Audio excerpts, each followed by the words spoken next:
We met at a pool party. I remember that day clearly. It was in the middle of an unforgettable heat wave. Elfie smiled at me from across the pool, and the rest was history. Not only was he gorgeous and completely unaware of it, but he was also a fantastic listener. No matter who he spoke to, he listened intently. He was never just waiting for his turn to speak, never just nodding absent-mindedly. He absorbed every word, eyes bright and understanding. Later, when I told him that was one of my favorite things about him, he smiled and said, "Most people just want to be understood. It isn't difficult if you pay attention." He has always paid attention. Even in early months of our relationship, he remembered everything. How I take my coffee, which side of the bed I prefer, that I can't sleep without my bedside fan or my childhood teddy, Scrappy. There had always been a quiet predictability to our life together. We'd wake up at the same time each morning. I'd shower first. He'd make coffee. We'd meet in the kitchen in the soft light of dawn before the day properly began, moving around one another with the ease that comes from long-term familiarity. Sometimes we'd talk, sometimes we wouldn't. Silence never felt uncomfortable. Then came the shift. He was handing me my morning coffee. "Milk and 2 sugars, right?" I laughed because I thought he was joking. We'd been together for 9 years, married for 4, and I'd never taken sugar in my coffee. Not once. "No sugar, you're sweet enough," he'd say. We had both been sleeping a little less than usual lately. I put it down to nothing more than a brief moment of forgetfulness because of tiredness. I kissed him on the cheek, took the coffee, and told him not to worry about it. Then he started watching me sleep. Now, I've always been a light sleeper. A change in temperature or a shift in the light will wake me. For years, that sensitivity never bothered me. If I woke in the early hours and turned my head, I'd find Elfie beside me exactly as expected, fast asleep with one arm tucked beneath the pillow, breathing deeply. Recently, though, I'd turn to face him and find him already awake, not moving, not on his phone, doom scrolling, just simply lying there, looking right at me. The first time it happened, I smiled at him, still half asleep, and asked what he was doing. "Couldn't sleep?" he said. "Did I wake you?" "No," I told him, and reached for his hand beneath the covers. But it kept happening. Not every night, but enough for me to pick up on it. Each time, the explanation was reasonable. He'd woken early. He'd had something on his mind. He hadn't wanted to disturb me by getting up. Although it made sense, it kept me up at night. There was something about the way he was watching me that bothered me. It wasn't intrusive or intense. If anything, it was gentle. The same attentive expression he'd always worn around me. But lying there in the dark, meeting his eyes before either of us had fully entered the day, I had the faint, disorienting sense that something was off. I just couldn't put my finger on what. Even with minimal sleep, life continued, as it does. The usual routine of work, dinner, and an evening lounging on the sofa. All the normal things. He became more perceptive than ever, more aware of my moods, quicker to anticipate what I needed before I asked. It felt, on the surface, like a deepening of the same gentle love he'd always shown me. Which is why when I'd catch him staring, I'd tell myself it was nothing more than a look of admiration. And, for a while, I had no reason to believe otherwise. With time, the staring crept its way into the daytime, too. I'd be washing the dishes, and would catch him in the reflection of the kitchen window, standing behind me, still as a statue, just watching me. I'd turn around and he'd spring back to life, tending to whatever menial task had previously garnered his attention. He also started repeating things I said. It would happen hours after the initial conversation, sometimes even the next day. He'd do it casually and in a slightly altered context, as though the words had occurred to him independently. One afternoon I mentioned that the air in the house felt strangely heavy. It wasn't a particularly unusual observation, just something I had said without thinking as I opened a window. At the time, he'd simply nodded. But then later that evening, as we sat on the sofa scrolling through Netflix, he looked around the room and said those exact words. "The air feels strangely heavy." I waited for a sign that he was joking, that he was deliberately echoing me, but instead, he looked mildly contemplative, like the thought was completely his own. When I asked what he meant, he shrugged. I know it might not sound like much, but I can't express how unlike Elfie these behaviors were. There were other changes too, like slightly delayed responses. I don't think anyone else would have picked up on it, but I knew my husband like the back of my hand. He was changing. If I laughed, he laughed, but a little too late. If I frowned, he frowned, but after a pause. It felt like he was mirroring me, as though without my lead, he wouldn't know which emotion to express. One evening, after a particularly shitty day at work, I relayed my frustrations to him. It was nothing dramatic, just office politics, the sort of thing we'd discussed 100 times before. As I spoke, I watched his face. For a brief moment after I finished, his expression remained completely neutral. Then, as if remembering what should come next, his features arranged themselves into sympathy. "That sounds frustrating," he said. The words were correct. The tone was correct too, and yet for reasons I couldn't properly justify, I felt uncomfortable. Enough was enough. I decided I would call him out on it, hoping to clear things up to stop me feeling so on edge all the time. "You've been a bit different lately," I said one day as we cleared the dishes, hoping I didn't sound too accusatory. He looked up at me, his expression blank. "Different?" The word hung between us for a moment. I felt a flicker of embarrassment, wondering if maybe I shouldn't have said anything. I opened my mouth to soften the blow, to explain that I hadn't meant anything serious by it, but he spoke first. "I'm sorry if it feels that way. Work's been taking up more space in my head than I realized." His voice was warm, reassuring, just like always. I nodded, already prepared to let the matter go. But then, in that same even tone, he continued, "You've seemed a little on edge yourself recently." "What?" I said, surprised. "I assumed that maybe you were just tired. You haven't been sleeping properly." He was right. I hadn't. With a small, sympathetic smile, Elfie stepped closer, resting his hand lightly against my arm. "You've been noticing things more, haven't you?" I nodded. Sometimes when you focus on the little things too much, they start to feel bigger than they are. I contemplated his words. It wasn't until that exact moment I considered maybe I had been the problem all along. The conversation began with me expressing a small uncertainty about him, but now I was questioning myself instead. "Yeah," I eventually replied. "Like you said, I'm probably just tired." From then on, I deliberately tried to stop noticing things, telling myself that it's easy for ordinary behaviors to appear unusual if you examine them too closely. So instead, when he paused before responding, I'd tell myself he was just thinking. When I caught him looking at me from across the room, I assumed he was just admiring me. When small details slipped, like a forgetful moment or a repeated phrase, I let them pass without comment.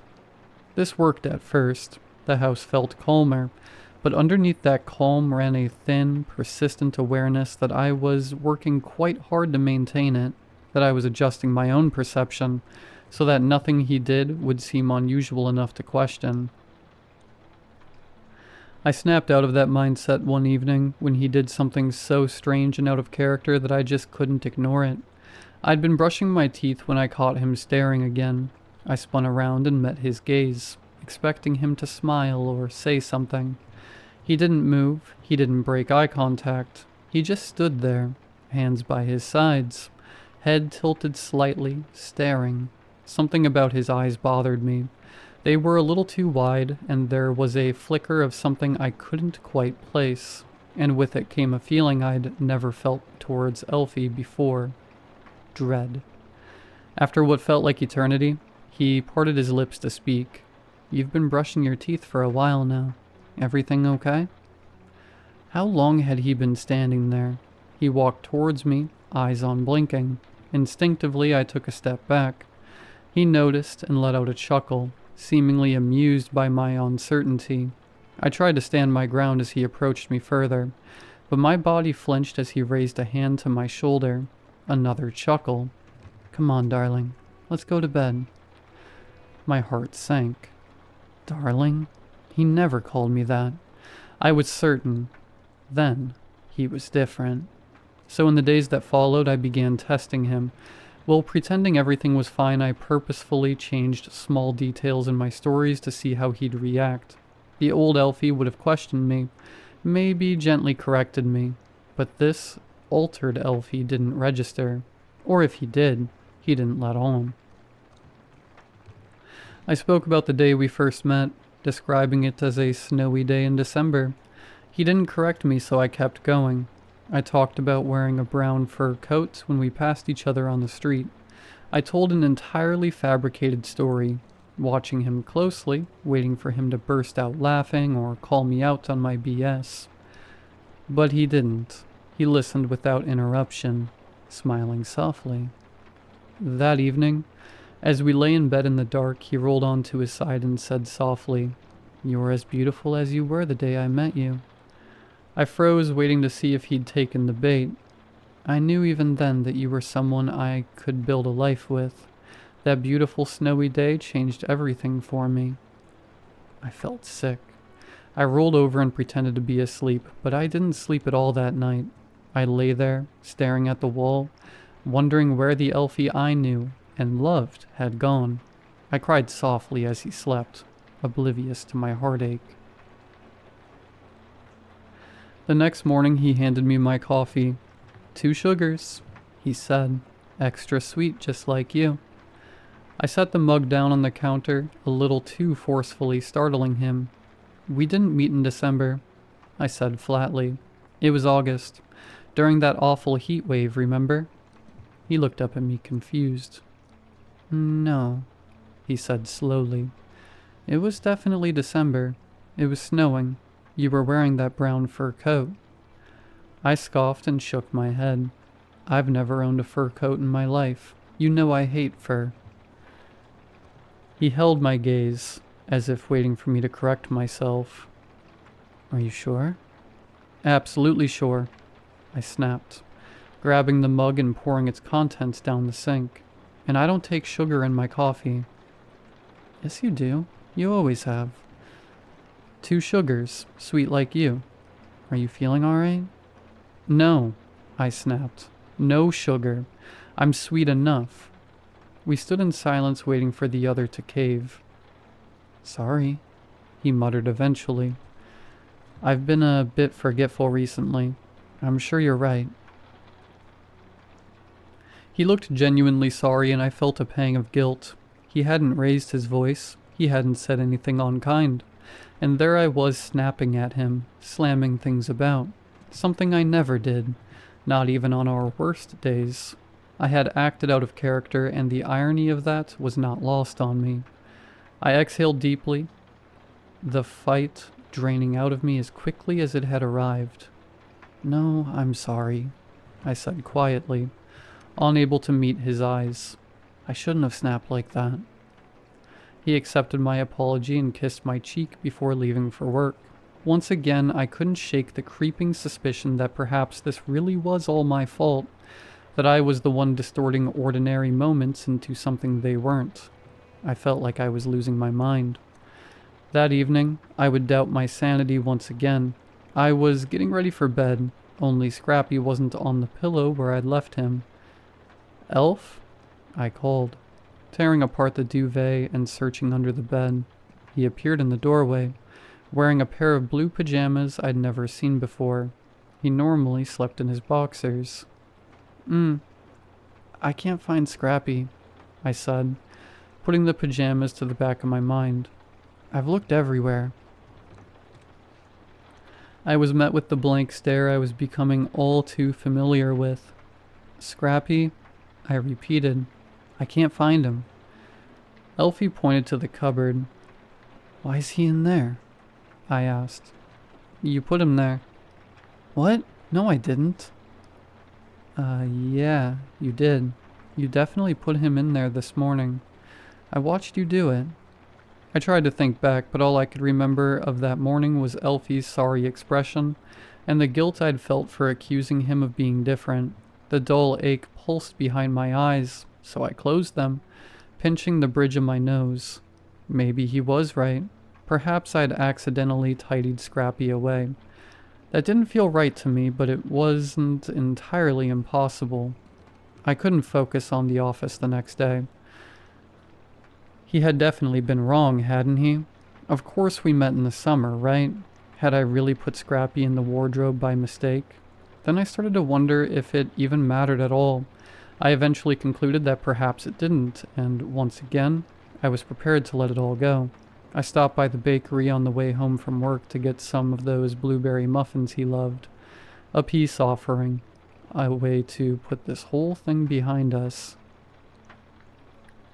I let myself in the front door, box of muffins tucked under one arm. Before I could shout hello, I noticed him sitting on the sofa with his hands placed neatly in his lap.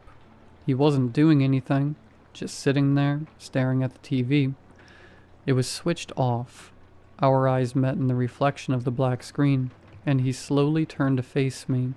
He raised his arm robotically and gave a forced, unnatural wave of his hand. Ah, you bought muffins. His voice was devoid of emotion. Chocolate? Blueberry. Oh. His mouth formed a thin line, and he slowly turned away from me. I thought they were your favorite, I said to the back of his head. I'm allergic to blueberries. I stood there dumbfounded.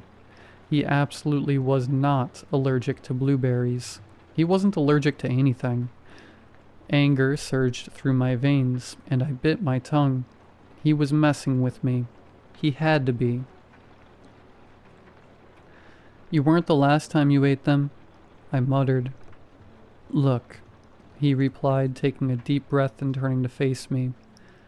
I don't know what's going on with you recently, and I didn't really want to say anything, but I'm starting to get worried. You keep getting things confused, and it's clearly making you angry. That's so unlike you. You've just been so different lately. Me? I scoffed. You're the one who keeps staring at me and copying me and being all weird. I had never raised my voice at Elfie before. He looked shocked, then disappointed. He shook his head solemnly. See what I mean? He said quietly. You've got it all backwards. You're the one doing all those things. I wake up in the night and you're just watching me, staring at me, and you keep repeating things I've said. Really weird, insignificant things like, oh, the air feels strangely heavy in here, when I'd literally said that exact phrase only hours before. What? There's no way. That couldn't be possible, could it? My heart began to thud and my head spun, causing me to stumble backwards. Elfie jumped up and rushed over, offering me his arm. I took it, trying to swallow the sickness that was creeping up from the pit of my stomach. Let's talk about this later, okay? He said softly before kissing my forehead. Why don't you go take a nice bath? We can both take a moment to cool off, and we'll have a chat this evening. Sound good? I nodded. I took myself upstairs, locking the bathroom door behind me. For a while I just stood there, hands clutching the edge of the sink as I stared at my own reflection. The skin under my eyes was puffy, almost purple. I tried to slow down the sudden, shallow rhythm of my breathing. How could I possibly be the one in the wrong? I was certain that blueberry muffins were his favorite. We'd had blueberry cake at our wedding, too. It had this beautiful pale baby blue icing, with fresh blueberries cascading down one side. I was sure of it. I made a mental note to dig out the photo album later and prove it to myself. I turned the taps on, letting the bathroom fill with steam as thoughts whirred around in my mind. I squeezed my eyes shut as a sharp, pulsing headache pressed behind my temples. I shifted my focus to the sound of the rushing water, waiting for the pain to fade into a dull ache. When I opened my eyes, the water had nearly risen to the rim of the tub. I lurched forward and twisted the taps, not bothering to question how long I'd zoned out for.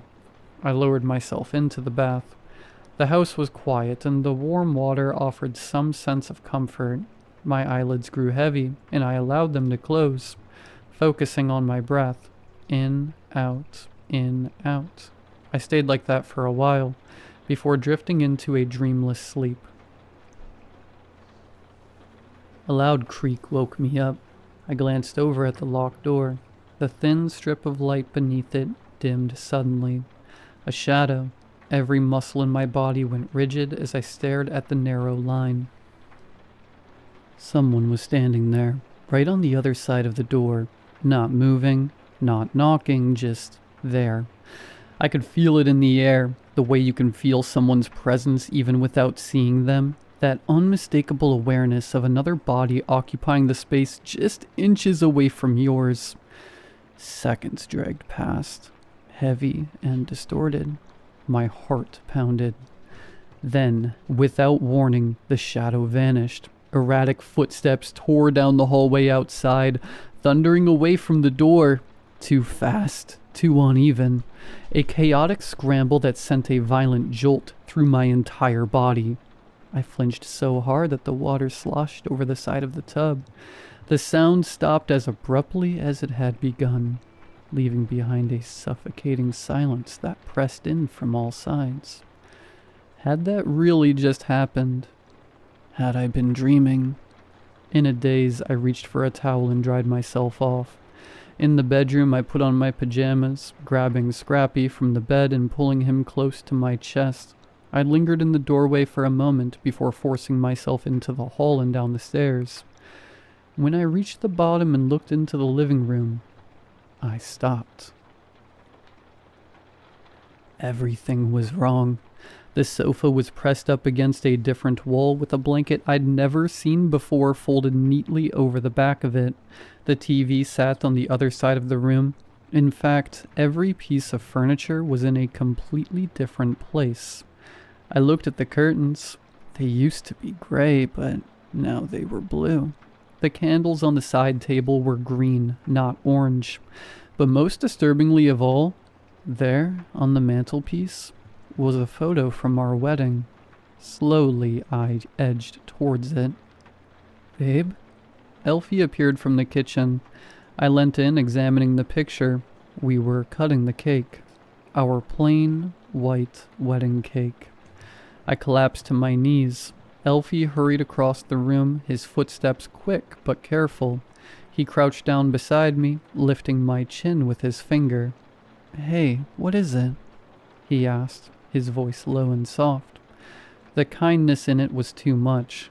My chest tightened, and before I could stop myself, I began to cry. I buried my face in his chest, clutching his shirt.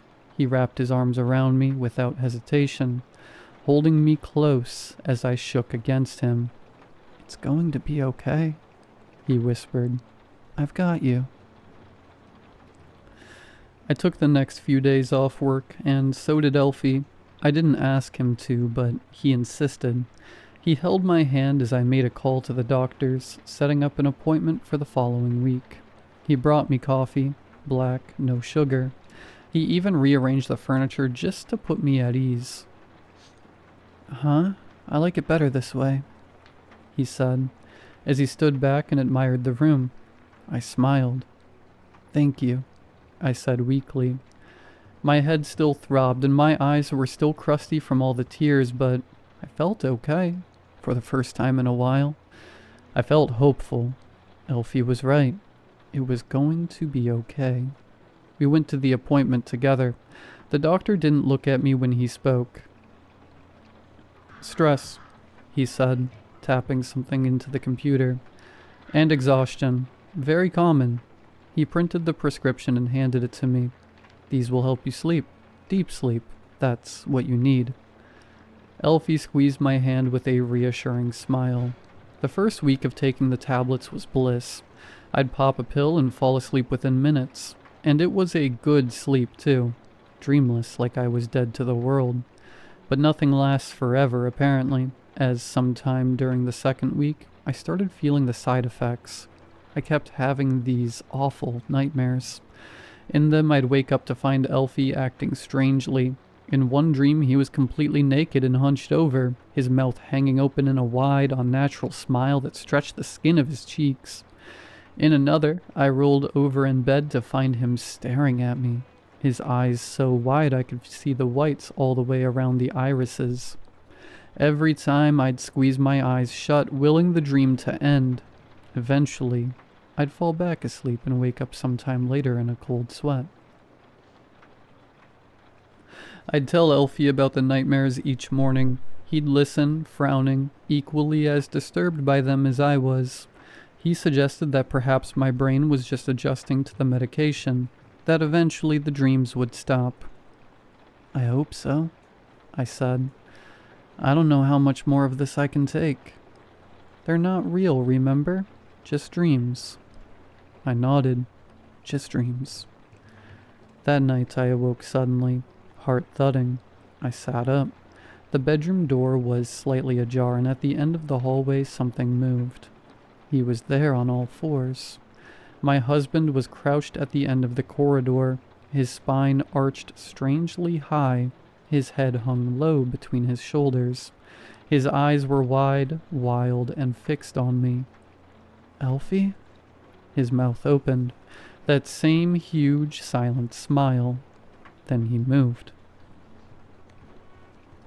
With a jerking of limbs, he scurried at an inhuman speed. Palms and feet slapping the floor as he rushed towards the bedroom.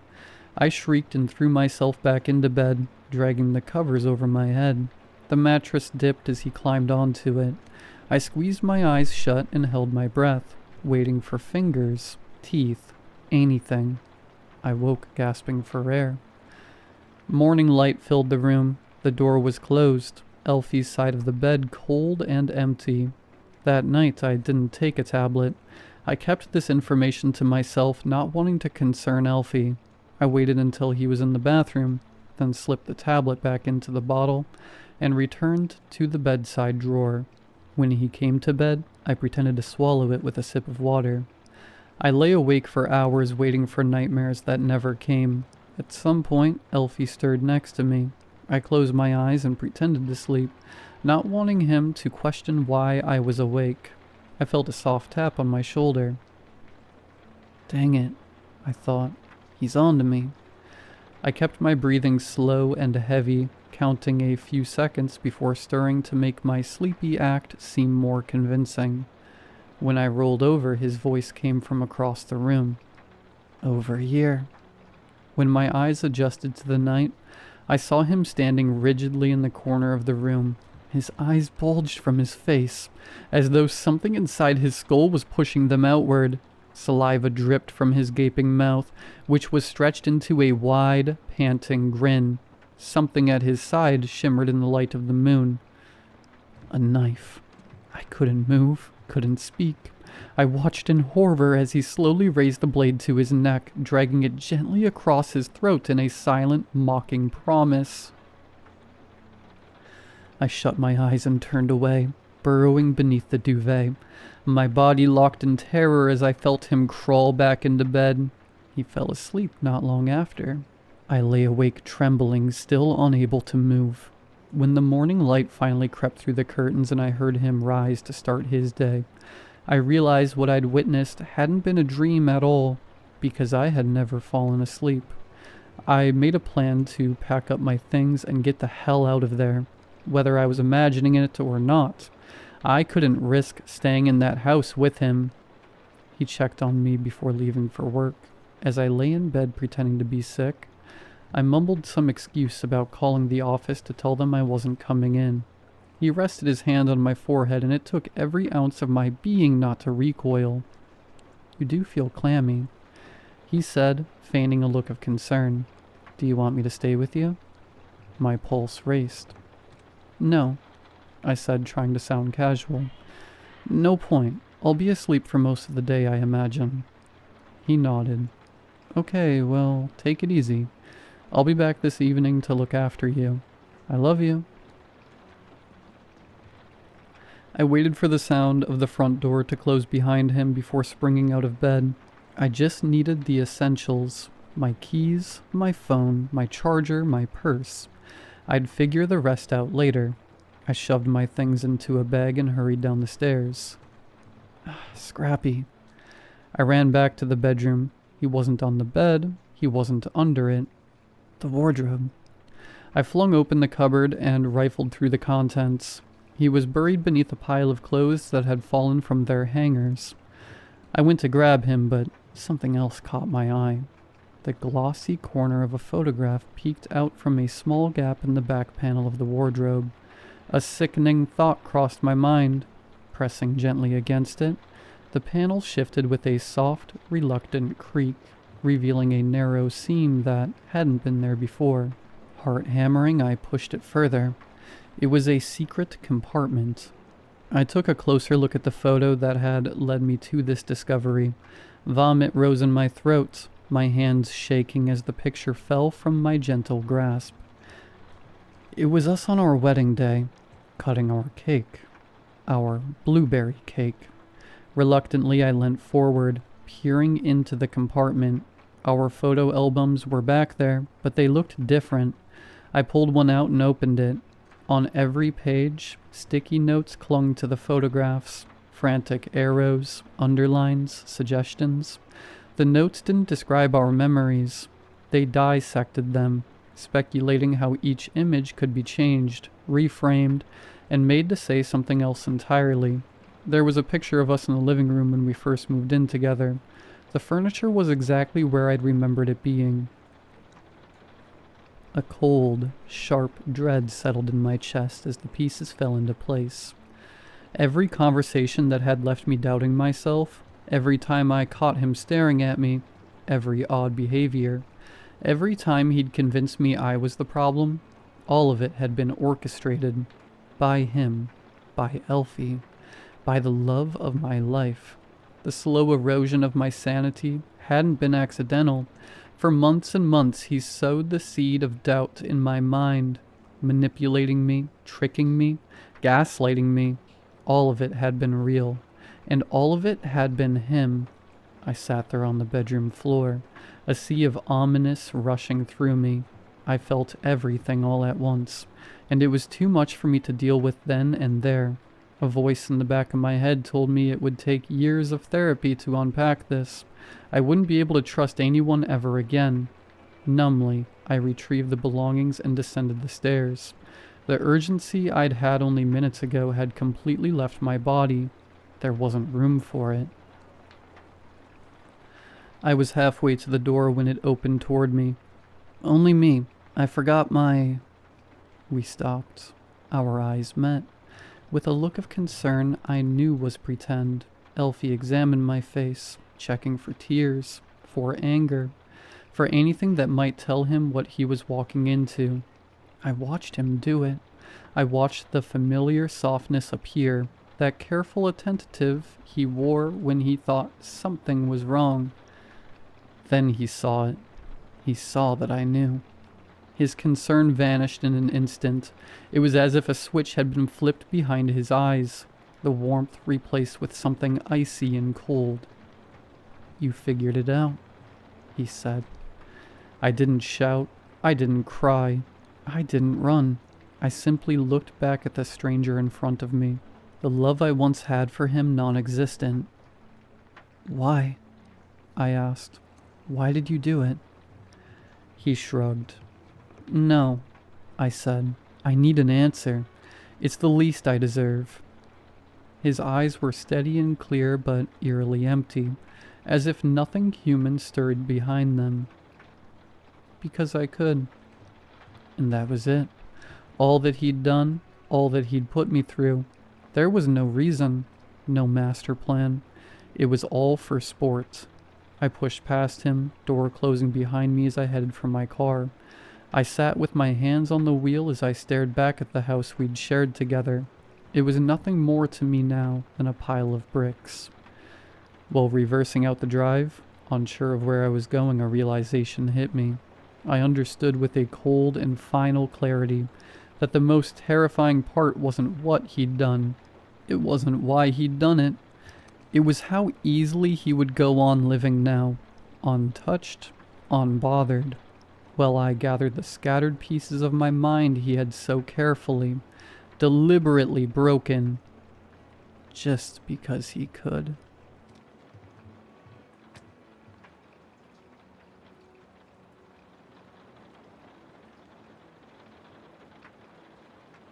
It was 10 p.m. when the fog rolled in. I was driving home after visiting a client in a town 80 miles away. It had been a long day and I struggled to stay focused on the road. The gray vapor engulfed my car like the breath of some otherworldly creature. I knew right away that I wouldn't make it home. I needed to find somewhere to rest. Not being familiar with the area, I crept through the fog, eyes wide, until a neon sign flickered at me. Beep, beep, motel, vacancy. The Y in vacancy crackled, threatening to give out. I pulled into the parking lot. It was empty except for an ancient pickup truck, tucked in a corner. The motel itself looked so run down I wondered if it was abandoned, until I noticed the office light. This was far from a dream accommodation, but it would do for one night. The tiny office smelled of microwaved food and cigarette smoke. No one was behind the desk. My eyes fell on a brochure rack displayed on a rickety table. Through the yellowed paper, a group of friends smiled at each other as they strolled through a theme park, drinks in hand. A sharp pang shot through my body. I immediately looked away and rang the bell. To my surprise, the manager walked in immediately, as if he had been waiting behind the door. He was a willowy man of undetermined age, who looked like he hadn't showered in a while.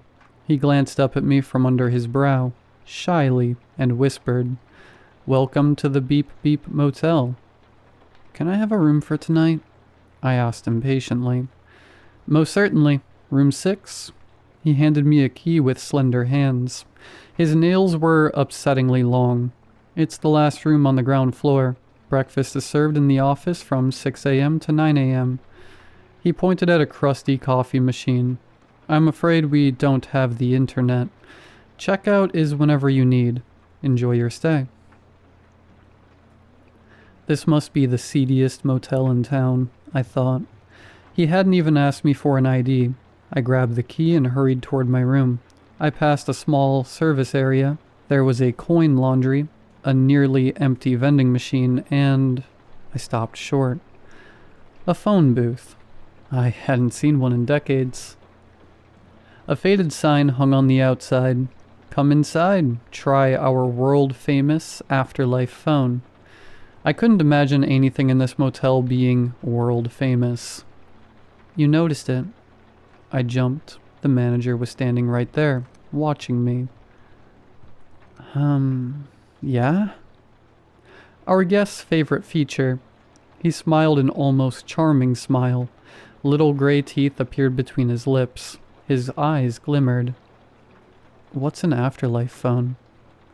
"Just like the name says, it's a phone to call the afterlife. If you speak into it, your loved ones on the other side will hear you." "Is that right?" I snickered, but inside my heart skipped a beat. "That's absolutely right." "And do they talk back?" This man cocked his head to the side. "Maybe." "Not sure?" "Depends if they have something to say." How convenient. With a smirk, I walked away. The room was the kind that seems acceptable at first glance, but upon closer inspection, filth starts popping up everywhere. Dust on the surfaces, stains on the carpet, an unidentified sticky substance on the door handles. I lay on the bed fully clothed, suspecting bugs were hiding in the wrinkles of the sheet. A stagnant smell rose from the pillow and drifted into my nostrils. This would not help with my insomnia. I forced my eyes closed. After 10 years of sleep disturbance, I learned that if I will my body into stillness, sleep will eventually come, if only for a couple of hours. It did not. There was a restlessness in my heart that would not quiet down. As if guided by an invisible power, I got up and walked back through the cold fog toward the phone booth. The sliding door creaked as I stepped inside. I picked up the receiver. Unsurprisingly, the phone was disconnected. Yet, it didn't sound dead. The silence that emanated from it was deep and enveloping. Comforting somehow, like a warm breath. I rolled my tongue around my mouth. It was dry as a desert. Would I let yet another day of silence go by? Or could this forlorn phone booth, in a forlorn motel, on a dark and lonely night, be my chance to speak? Hi, Nina. I bit my tongue, literally. I tasted blood. I thought about hanging up and walking off. I should have, but the inviting silence on the other end of the line encouraged me to continue. It dawned on me that all I had ever wanted this whole time was permission to talk about her. To talk to her. Can you hear me? I stammered. How are you? Sorry, stupid question. I'm sorry I didn't go to your funeral. I never forgot you. That's what I wanted to say. I never forgot you. Not a day goes by that I don't think about you. I swear. I remember your smile that afternoon. Before it, I'm sorry I didn't come to your funeral. I could not bear to. I'm sorry. I never forgot you. Overwhelmed with shame, I threw the receiver back into the cradle and scrambled away. It's been 10 years since it happened, and this whole time, everyone in our friend group, Kelsey, Brandon, Chris, Alex, has been acting like she never existed. Her name is never spoken. But we all remember and we all know how guilty we are. How guilty I am. She was a good girl. If she hadn't started hanging out with us alcoholic bums, she would be living her life right now. I thought she was asleep that night. When I left her in the bedroom, a resting angel. I saw the cigarettes and lighter on the bedside, but I didn't stop and think.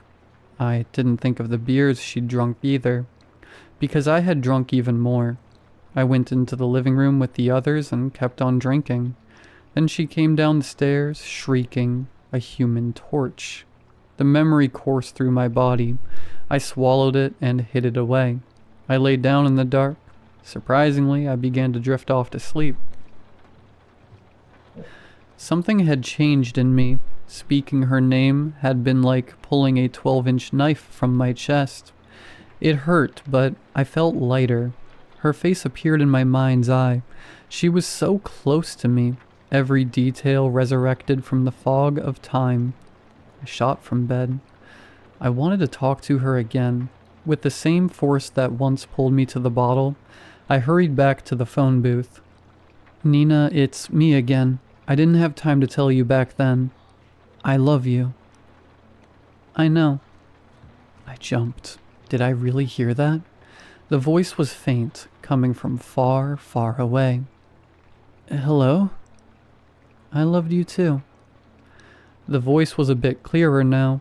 It sounded exactly like her. Youthful, quick, edged with a slight raspiness that made it so distinctive. A desperate joy exploded in my heart. Nina, is that you? She let out a sad giggle, just like she used to. I tried to tell myself that this was nothing more than a parlor trick, but my guts decided otherwise. Trick or no trick, I madly needed to talk to her. Nina, are you at peace? No. No? You said no? The line crackled. Nina, are you there? Nina! I screamed, reaching for her in the strange depths of the phone line. She came back, whispering in the distance. I loved you. You were supposed to protect me. Words and tears came tumbling out of me. I know, I should have looked over you. I shouldn't have left you there. I have no excuse. I had seen you smoke in bed before. I should have thought about it. I was wasted. You deserved all the good in the world. You lit the cigarette. I jolted. All of a sudden, her voice was right by my ear, loud and seething with hate. What? That's not true. I suffered the pains of hell, she spat. My stomach dropped. The hair on the back of my neck went up. Nina, I know, you didn't deserve it. Please forgive me. You don't know, but you will find out. I jumped off. As I ran away, I heard a horrendous shriek ring out from the dangling receiver. I packed my stuff in a flash. Memory fragments of that night cut through my brain. Nina asleep on the bed, a cigarette between my lips, me staggering down the stairs. Where did my cigarette go? I can't remember. Never mind, let me get another beer. Nina coming down the stairs, a human torch. I drove around for hours. I wanted to escape, but I didn't know where to. The fog got so thick I couldn't see a thing. I swam through it, not knowing if I was still on the road, if I was still on this earth. The crash split me in two. Branches enveloped in white fumes are now leaning against my windshield like crying corpses. The car won't start anymore. The doors won't open. The windows won't break. The smell of gasoline is getting stronger by the second. I just heard a sizzle. The gasoline is making me sick. I heard another sizzle. It's so hot in here. I think these are my last words.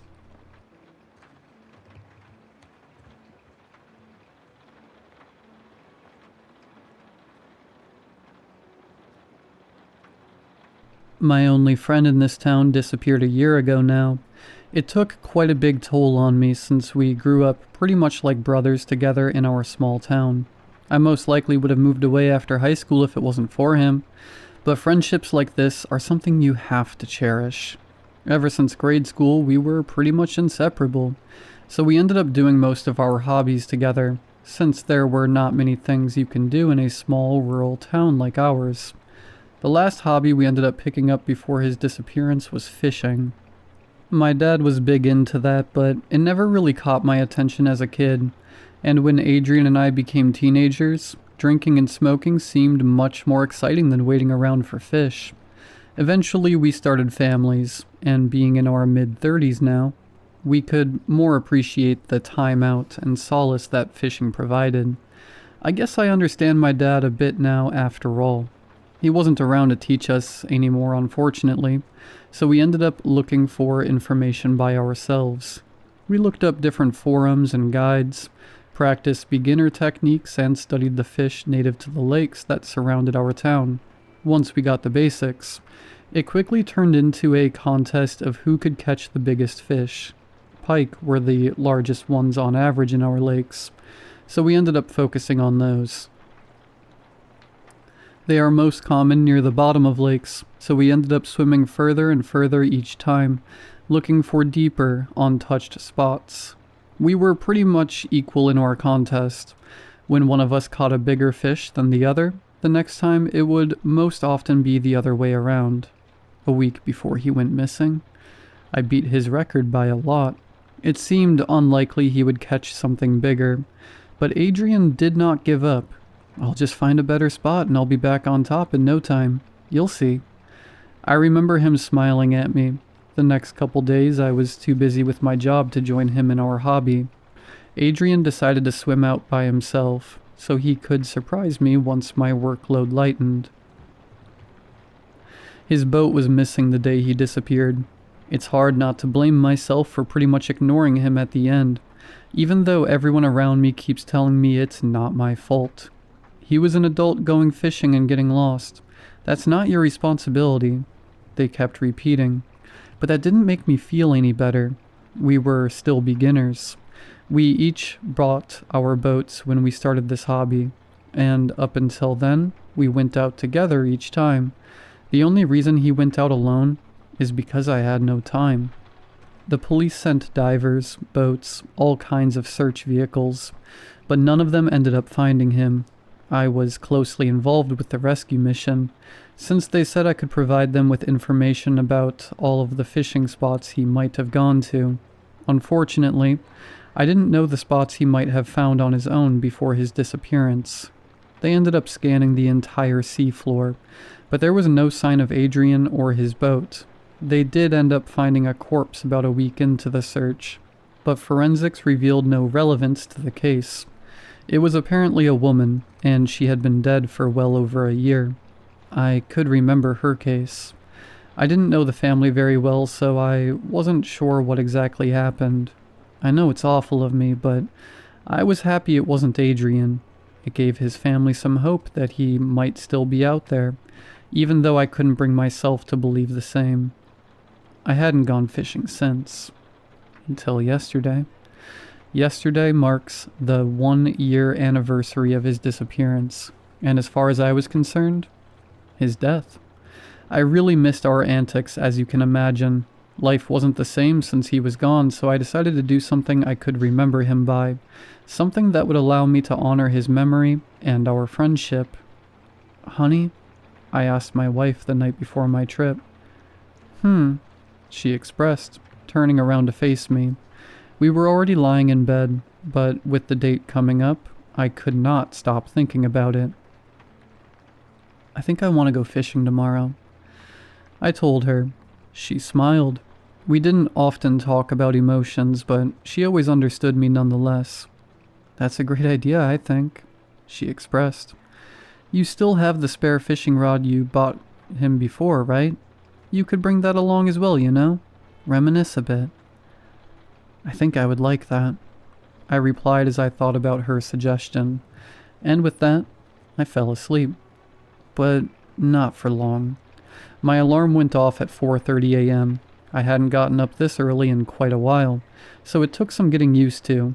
It felt nice, nostalgic in a way. Who knows, maybe I'd end up teaching my son how to fish once he got old enough. Hopefully he'd be more interested than I was as a kid.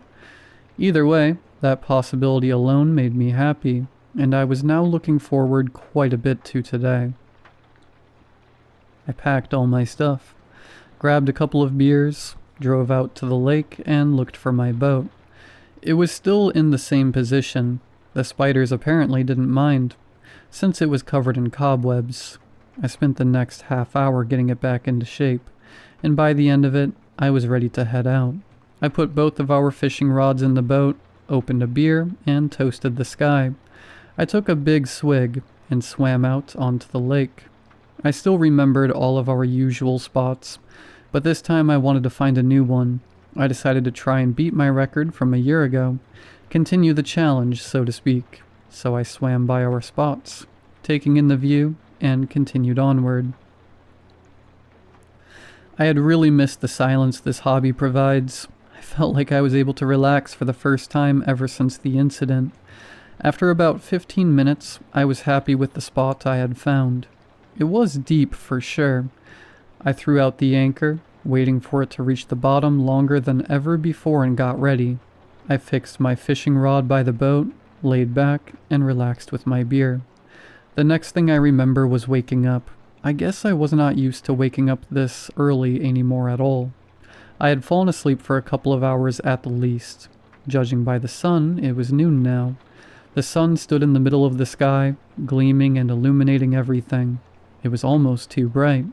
The sunlight reflecting on the lake was blinding, and it took my eyes a couple of seconds to adjust. As I looked around, I became confused. Nothing. I couldn't see anything. The lake expanded in every direction beyond the horizon. The lake was all I could see. I checked the anchor, but it was still fixed in place. My first thought was that I must have been swept away while I slept.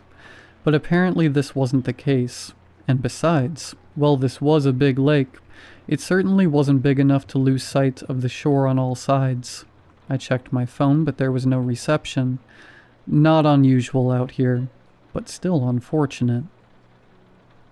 I was worried now. I couldn't make out which direction I came from. I would have been happy to make it back to any shore at this point. I decided to pack up my stuff and just start swimming. If this was still my lake, which I was starting to lose hope in, it's really not that large. I should be able to hit the shoreline soon. I was about to grab my anchor when I heard a sound. A familiar sound. One I hadn't even realized how much I missed. My rod had caught a fish, and it was bending quite a lot. Certainly not a small catch. I was almost hypnotized. Reflexively, I grabbed the rod and started reeling it in. I hadn't fished in quite a while at this point, of course, but ask any fisherman and they'll know. You can very well tell what is attached to your rod by the feel and the vibrations. If you hook something inanimate, for example, there will still be resistance, but if you stop reeling suddenly, the resistance will drop and you'll be able to tell that it's not a fish, and more likely some sort of weed. That's how I knew. This was not a fish. But it was certainly alive. It was thrashing and pulling in all sorts of directions. More than anything I had ever caught before. The movements erratic and violent, like it was trying to reel me in just as much as I was reeling it in. But I didn't stop. I took a step back and pulled even harder. That's when I heard another sound. It was coming from the water. A scream, a guttural, angry scream, drowned out by water filling the lung of whatever was producing it. But it was still audible. I had never heard such malice before. A shiver ran down my spine. I stopped reeling, put down my rod and stepped away. I didn't want to catch whatever this was anymore. The sound continued, but the rod was still laying there on the ground of my boat. It wasn't being dragged in. I looked down at the spot I was fishing in and saw a dark silhouette, and it was getting larger. The sky darkened. I looked up as the boat started rustling. Large waves started to form. I hurried to grab my anchor. I needed to get the hell out of here. I felt the sweat run down my forehead as I pulled the anchor in faster than I ever had before. That's when it stopped. The sound was gone. The waves calmed down and I could see the sunlight come back through the clouds. I breathed a sigh of relief and allowed myself a second to calm down after I placed the anchor back in the boat. I stood up and checked to see if the silhouette was gone. Thankfully it was. I grabbed some scissors from my backpack in order to cut the line. I wasn't willing to risk reeling it back up again. That thing could stay down there for all eternity for all I cared. I went to cut it when I noticed it was almost entirely reeled in. Confused, I looked into the water again. This time, I saw something. It was an arm. At least I think it was. It was bruised and bloody, covered in seaweed, and it was attached to my hook. I couldn't tell if it was just arm or if it was attached to a person, so I decided to lean in closer. The closer look didn't allow me to make out what it was attached to, but it allowed me to notice something else. The arm was moving. It was making a motion as if it was swimming, moving back and forth, and the direction was towards the surface. It touched my boat below the water. I could almost make out a body it was attached to.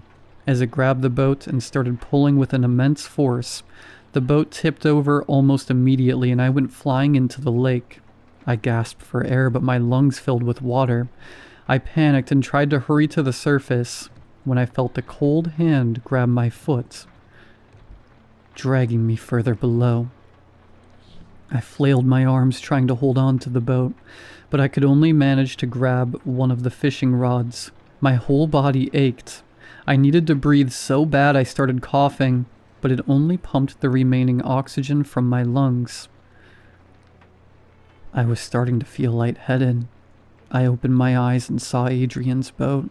It was flipped over, lying at the bottom of the lake, a couple meters below me at most. As my sight became blurry and my head got knocked around, I saw others, tens, no, hundreds of boats, scattered across the lake bed around me. I couldn't take it anymore.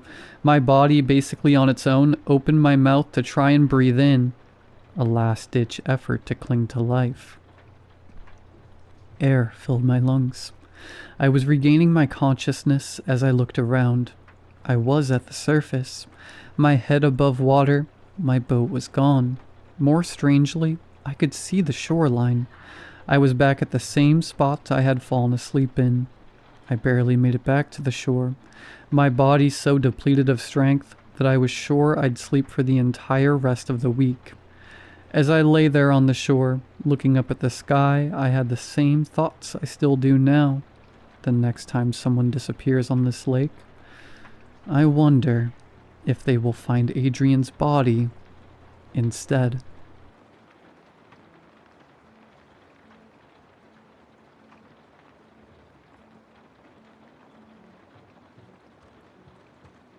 In movies, stories, legends, and media, you never hear about a haunted apartment.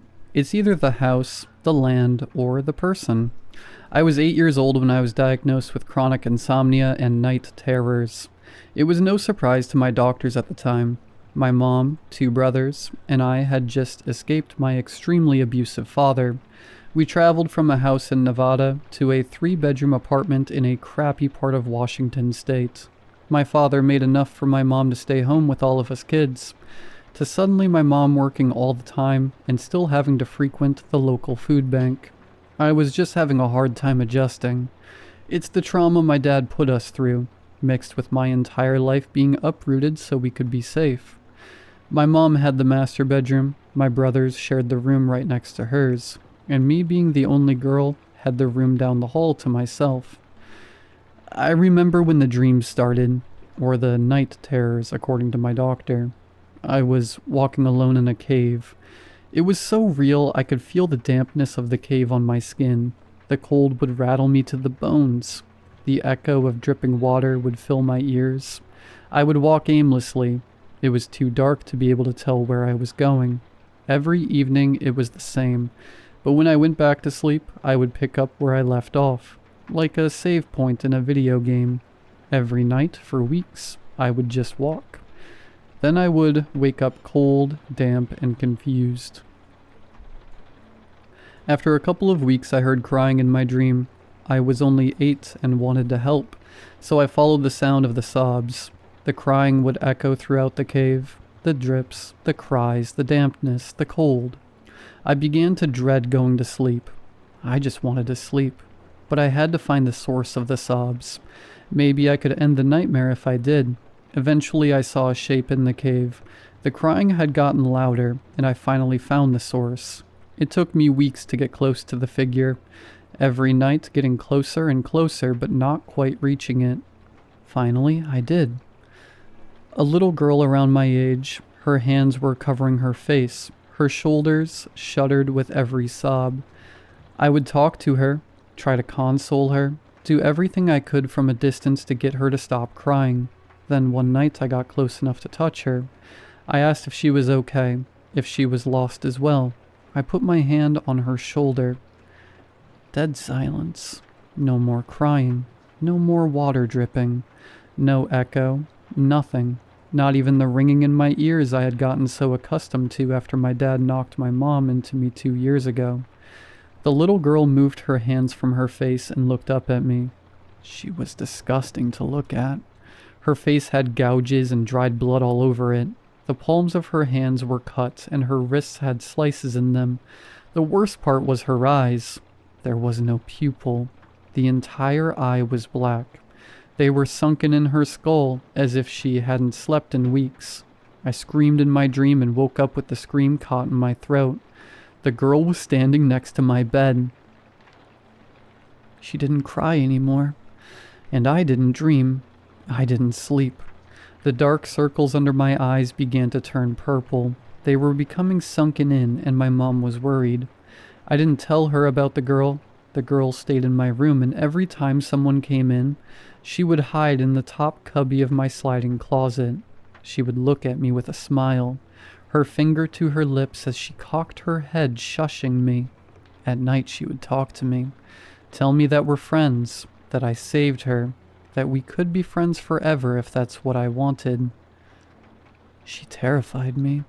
My mom would sometimes find me outside my brother's room, passed out in the hallway just outside their door. She took me to the doctor. Like I said, chronic insomnia and night terrors. But she still didn't know about the girl. All I told her was that I didn't like to sleep. At first they tried melatonin, then amitriptyline, then trazodone. I was so tired, but every time I would start to drift to sleep, the girl would wake me up. If I didn't respond to her, she would get violent. She would scream and hurt me. My mom would see the cuts on my arms. The doctor said I did it to myself in my sleep. I finally couldn't take it anymore. I told my mom about the girl. I told her I wanted to sleep. I didn't care that it was supposed to be a secret anymore. I didn't care if the girl was angry with me. If she hurt me, I just wanted to sleep. The night I told my mom, she let me sleep with her. I took the medication and slept for 15 hours in her bed. My mom was so worried, she called the doctor, and they essentially said I had a sleep debt. My body was trying to catch up on all the lost rest. They told her just to let me rest. It's a good sign. The next night, I was in my room again. The girl was nowhere to be found. Maybe I had to keep her secret because if I told someone, then she would have to go away. She did tell me she wanted to be my friend. I was cautious, but I was able to fall asleep pretty easily. My sleep debt hadn't been paid back yet after all. I woke up in the middle of the night because I had to use the restroom. The girl was still nowhere to be found, but for some reason I was terrified. I didn't want to leave the safety of my bed. Eventually, my bladder got the best of me. I leaped off my bed towards my bedroom door and flipped on the light. I ran down the hall to the bathroom and relieved myself. As I was sitting there finishing up, I saw something out of the corner of my eye. I looked up and saw my mom limping down the hall. Limping isn't the right word. She was dragging one leg on the ground as if she couldn't use it at all. I called out to her, but she didn't respond. I stood up, flushed the toilet, and ran out of the bathroom. I looked for my mom. She wasn't in my room, the kitchen, or the living room.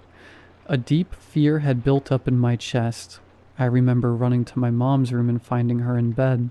I remember holding on to her tight and falling asleep sobbing into her back. But that's not how the night went. My mom also woke up that evening. She said my grandmother, who had been dead for 7 months at this point, had come to her in a dream saying she had to wake up. My mom had this eerie sense of dread. She checked on my brothers. They were sound asleep in their bunk beds. Then she went to my room to check on me, but I wasn't there. She checked the boys again. I wasn't with them. Then she checked the bathroom, the kitchen, the living room. Finally, she noticed the sliding glass door was open. This led to our third-story balcony that oversaw the back parking lot of our apartment complex. She ran to the door, screaming my name. She reached me as the top half of my body was hanging over the edge of the balcony. She caught me by the shirt as I was going down and pulled me into her arms. My mom said my skin was ice cold. I was pale as snow, and when she tried to shake me awake, I just stared at her with black eyes. She just held me while sobbing, before eventually taking me back to her room. She didn't sleep. She just watched me. My mom couldn't risk another night like that. She explained to the landlord that I was sick, that I was a danger to myself, and I couldn't be on the third floor.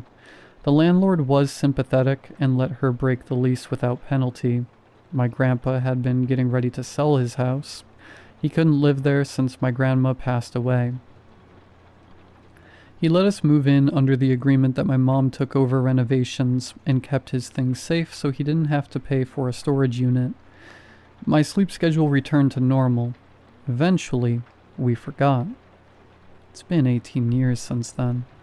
I've moved several times, mostly running from my abusive father. We changed our names and have moved on pretty well. My older brother and I have families of our own. My mom remarried and I haven't had night terrors. But ghosts don't haunt apartments. And last night, I had the most vivid dream. I was walking in the dark.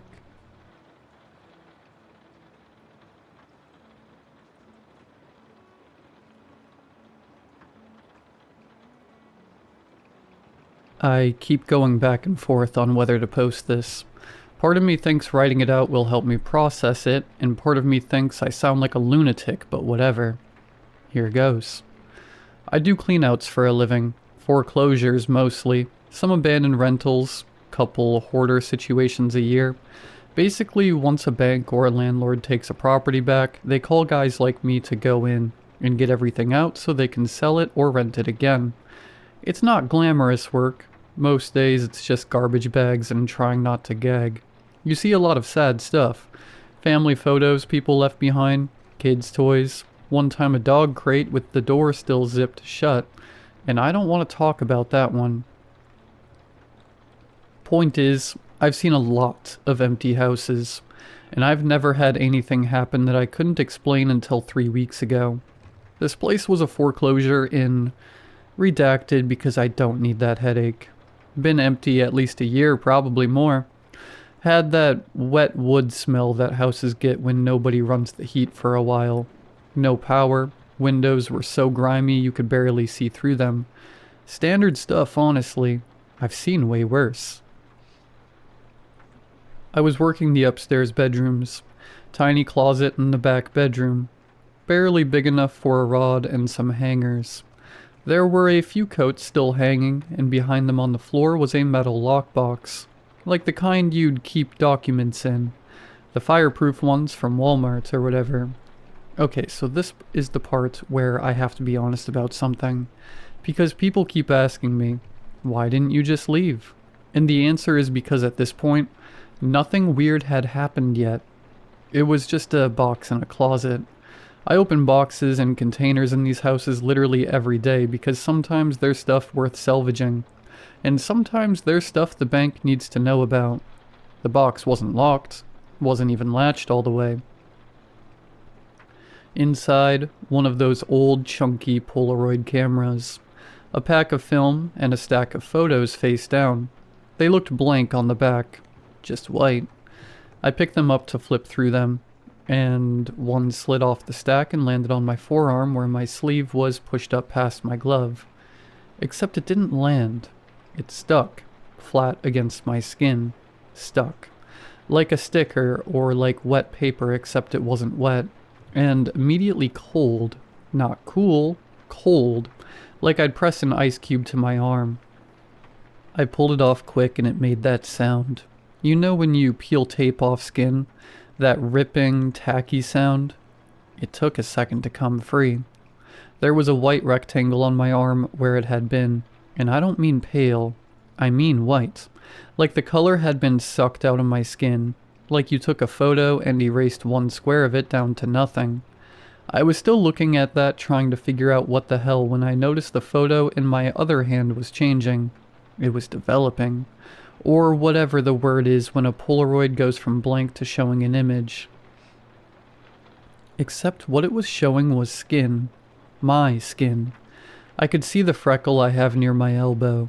It was my arm, and right in the middle of the image was a dark square shape. I looked at my arm, looked at the photo. Same spot. Then my arm started hurting. Not like a cut or a sting. More like... Okay, you know when you press your thumb really hard into a muscle and hold it? That ache. But in a spot where there was no reason for it to hurt? The white rectangle on my skin started going purple while I watched. Not spreading out like a bruise normally does. Filling in. The color was filling in from the edges toward the center, staying perfectly inside the rectangle shape, like something was coloring it from the underneath. I put the photo down on the floor. Pain didn't stop. The photo finished developing and it showed my arm, with the bruise. Same shape, same size, same location. Like it had taken a picture of something that hadn't happened yet and then made it happen. I left. I want to say I was calm about it, but honestly, I just kind of walked out fast. Didn't run, but definitely wasn't casual about it. So the next morning the bruise looks like it's been there for days. Dark in the middle, tender when I press on it, perfectly rectangular, which I shouldn't have to tell you is not how bruises work. And the center of it is still lighter than the rest, almost pale. Also, and this is going to sound weird, but I swear, hair stopped growing inside the rectangle. Like that patch of skin wasn't mine anymore. Like it had been replaced with something that looked like skin but wasn't exactly. I should have left it alone. I know that. You know that. Everyone reading this knows that. But I went back to the house. I told myself I needed to finish the job because I do. They don't pay me if I don't finish, and I'm not about to lose a contract because I got freaked out by a piece of film. The box was still there. Everything was where I left it. Except the top photo on the stack wasn't blank anymore. It had developed on its own overnight, sitting in a dark closet in an empty house with nobody there. The image was the closet floor, the box, and a hand reaching toward it. My hand from earlier. But the angle was wrong. It was taken from inside the closet, from up high, like from the shelf above the rod, looking down at me opening the box. Nothing was on that shelf. I checked when I first found the box. There was nothing up there. I picked the photo up, had my work gloves on this time because I'm dumb, but not that dumb. It twitched. I need you to understand what I mean. I don't mean it moved because my hand was shaking. I mean the photo itself spasmed, like a muscle, like something alive. One quick twitch and then still again. The image started getting darker while I held it. The shadows in the closet and the picture were getting deeper. The inside of the box was going black, way blacker than it should be. And then something leaned forward out of that darkness in the photo. Not a face. That's what everybody asks me. Was it a face? No. It was more like a face-shaped dark spot, like if darkness had layers and something pushed through from behind.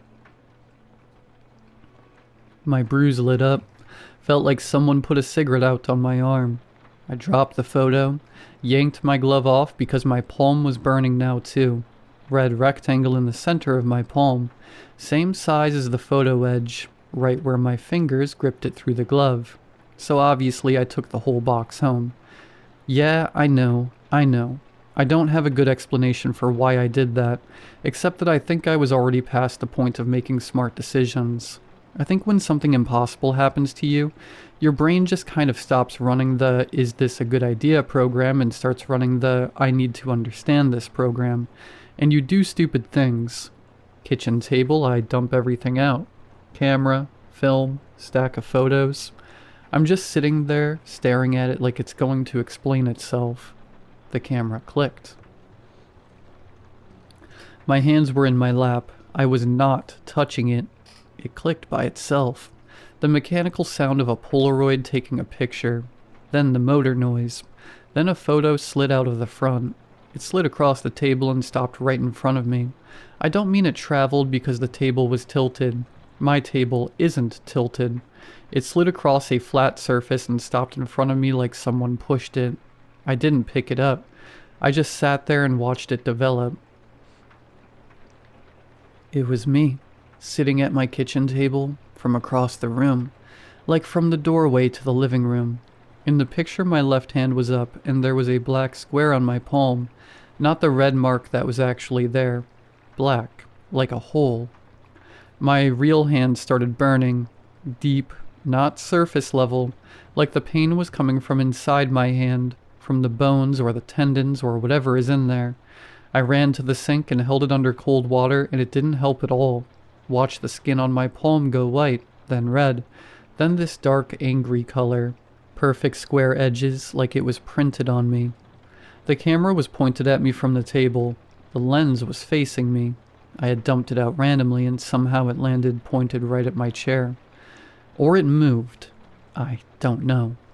I grabbed oven mitts and shoved the camera in a metal trash can and dumped all the film and photos in after it and put the lid on and wrapped the whole thing in packing tape. Took it to the garage. Felt like I was disposing of a body or something. Went to urgent care for my hand.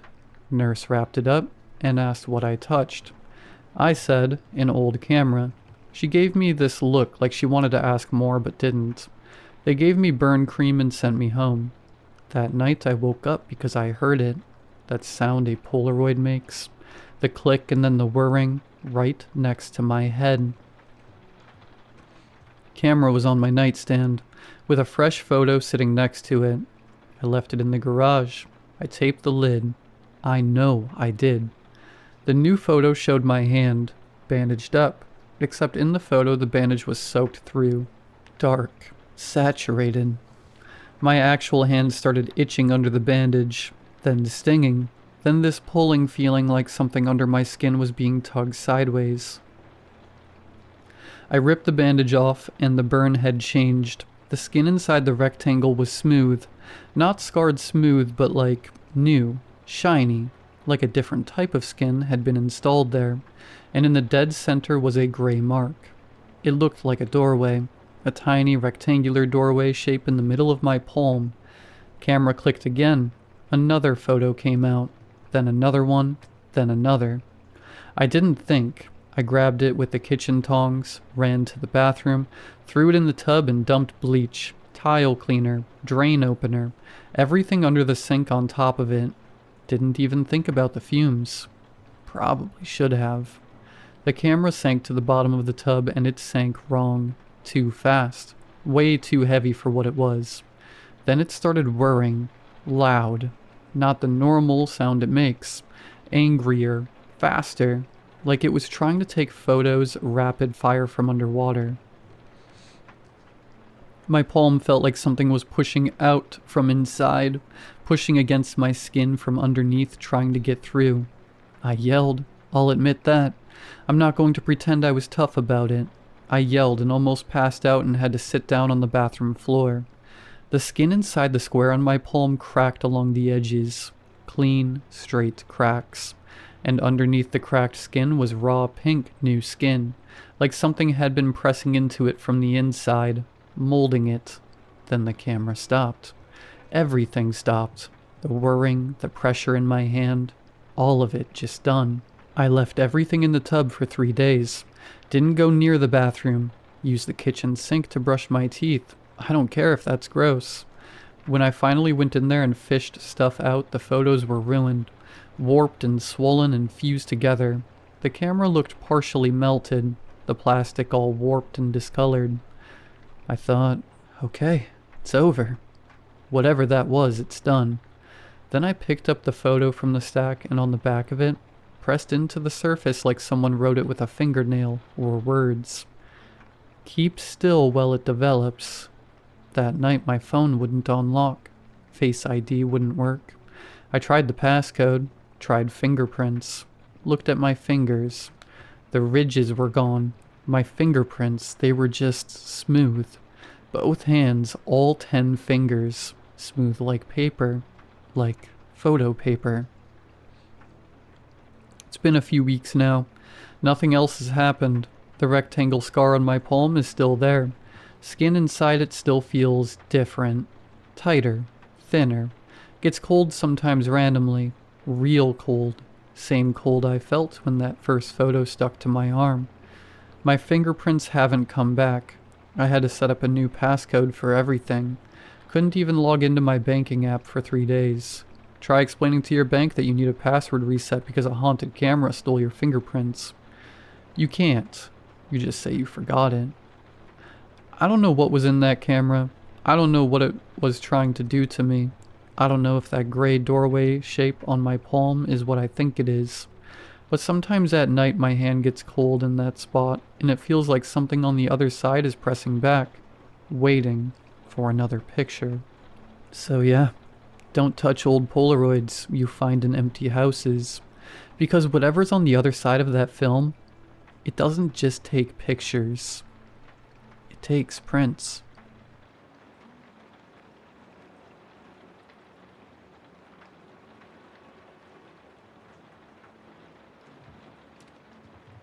So, I bought a new phone recently and they had a new ad-supported plan. Basically, I'd pay less each month, but I would occasionally get ads that take over the screen. The salesman said it wouldn't interrupt calls or alarms and I'd still have the ability to call emergency services. The ads used Face ID, and I would need to look at the screen for 10 seconds to dismiss them. I decided to go for it, cut my monthly bill nearly in half. They didn't push the ads too often. Hell, I didn't even get one until I had already been using the device a week. I logged on to check Twitter. Yes, I still call it Twitter. And my screen went gray. Then a message popped up at the top saying, McDonald's ad. That was it. Until I looked at it. The screen played a video of a Big Mac on a plate, the camera slowly circling. After 10 seconds of looking at it, the ad snapped off and I was back to Twitter. The ad worked though. I was pretty hungry, so I ordered McDonald's. They'd always start the same way. Gray screen, line announcing what company the ad was for. Ad started when I had been looking at the screen for a second or two. It was weird, I admit, but the ads were infrequent, and the phone was good. I was happy.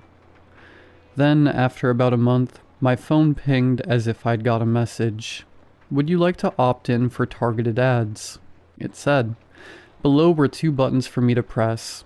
Yes, please, and no, keep them generic.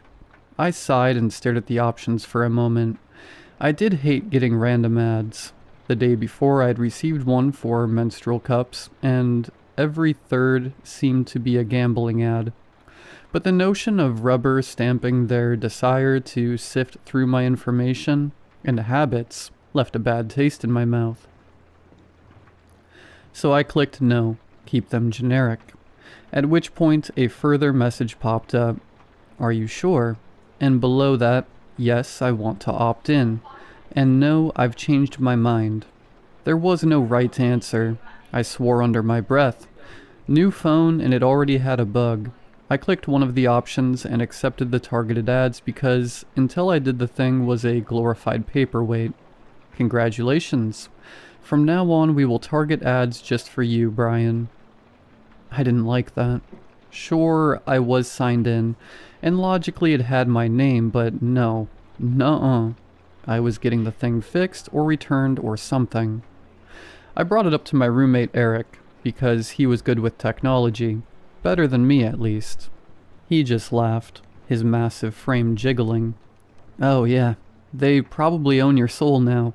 Gonna snatch you in your sleep to human centipede you. He said. Dude, I'm serious. It's weird. How do I fix it? You're such a baby. Fine, give it here. He extended a meaty paw. I slipped my phone from my pocket and was about to pass it to him when it pinged. I stared at the message that enveloped the screen. Federal ad 4040. He is not your roommate.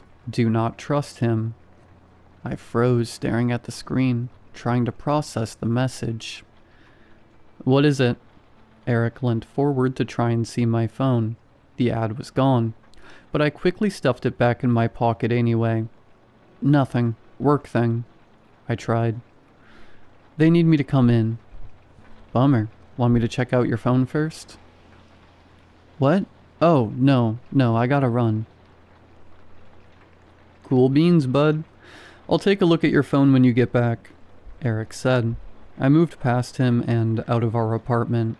I kept my pace steady down the dingy hallway before tearing down the stairs. Why was he so fixed on getting my phone? Cool air outside hit me like a truck, and I took deep breaths that needled at my throat. Paranoia. That's all it was. Paranoia and poor timing. No doubt I'd received an ad for some new show coming to Netflix or Apple that just happened to seem relevant. Eric wasn't acting any different to usual. I shook my head at what an idiot I'd made myself out to be. I turned to go back inside but hesitated. What if I was wrong? I was being silly, logically. I knew I was. Still, I clearly needed to be away from my apartment for a while. I ducked into the nearest coffee shop to escape the cold and warm myself back up. The staff were an ever-changing supply of college students working while they studied, with only the manager remaining somewhat consistent. The girl who took my order was new to me. She had both sides of her bottom lip pierced and wore dark makeup. Hey, welcome to Roast and Grind. What can I get ya? Her voice was so chipper it seemed at odds with her appearance. Her smile was wide and warm, perfect teeth proudly displayed. Coffee, please. Black coffee. I mumbled. I focused on the cookies and cakes displayed at the counter. Worried I looked paranoid. One Americano coming up. What size would you like? Medium. Okay. Anything else today, sir? She asked. I shook my head. I used my phone to pay. The The barista said something else, but I wasn't listening. A new ad had appeared on my phone. Federal Ad 6661. You live alone. My mouth went dry. The ad vanished and I stuffed my phone back in my pocket. It had to be coincidental. It had to. That thought was the only thing keeping me going at that point. The alternative, the truth, was unthinkable. I grabbed my coffee when it was ready and slunk into a seat in the corner, away from the few other customers currently around. I needed a wall behind me. I felt watched. If you suffer from anxiety, then your doctor will likely tell you to reduce your caffeine intake. It increases the heart rate and can exacerbate symptoms. At least, that's what my doctor told me. But I've always found coffee soothing. The bitter aroma, the slight acidity. It calms me. It feels like a pleasant warmth spreading through my body, and the dense, writhing ball of worries in my head slows and lightens. Other patrons buzzed about it in ones and twos, eating, drinking, coming, going, all while I sat and slowly sipped my coffee. It was several hours later that I finally returned to my apartment to find it empty. I figured Eric had gone to work or something, and laughed at myself for being such a nut. I didn't get any more ads the rest of the day. The day after, I got one for Starbucks while I was getting ready for work. No doubt based on the amount of time I'd spent sat in a coffee shop. I resolved to take the phone in for repair after work. I was still twitchy about giving it to Eric. Couldn't get those ads out of my mind. Besides, there was no guarantee he could fix it, but the Nerd Hub or Geek Club or whatever would get it sorted. The office was quiet. We were still doing that hybrid working that meant you only had to be in 3 days a week. Tracy and Bevan were in attendance, having a heated argument about the ending of some TV show. "Morning," I called to them. "Hey," Tracy said. Bevan managed a wave in my general direction, not breaking the flow of his current diatribe. It was normal, exactly what I needed after the weird panic I'd worked myself into the day before.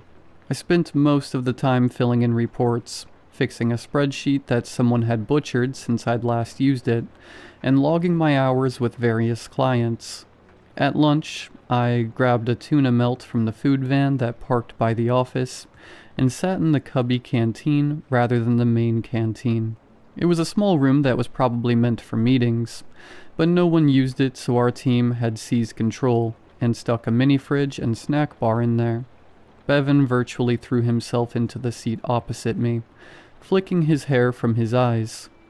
"Tell me you've seen it," he asked, punctuating the question by ripping the film off his own sandwich.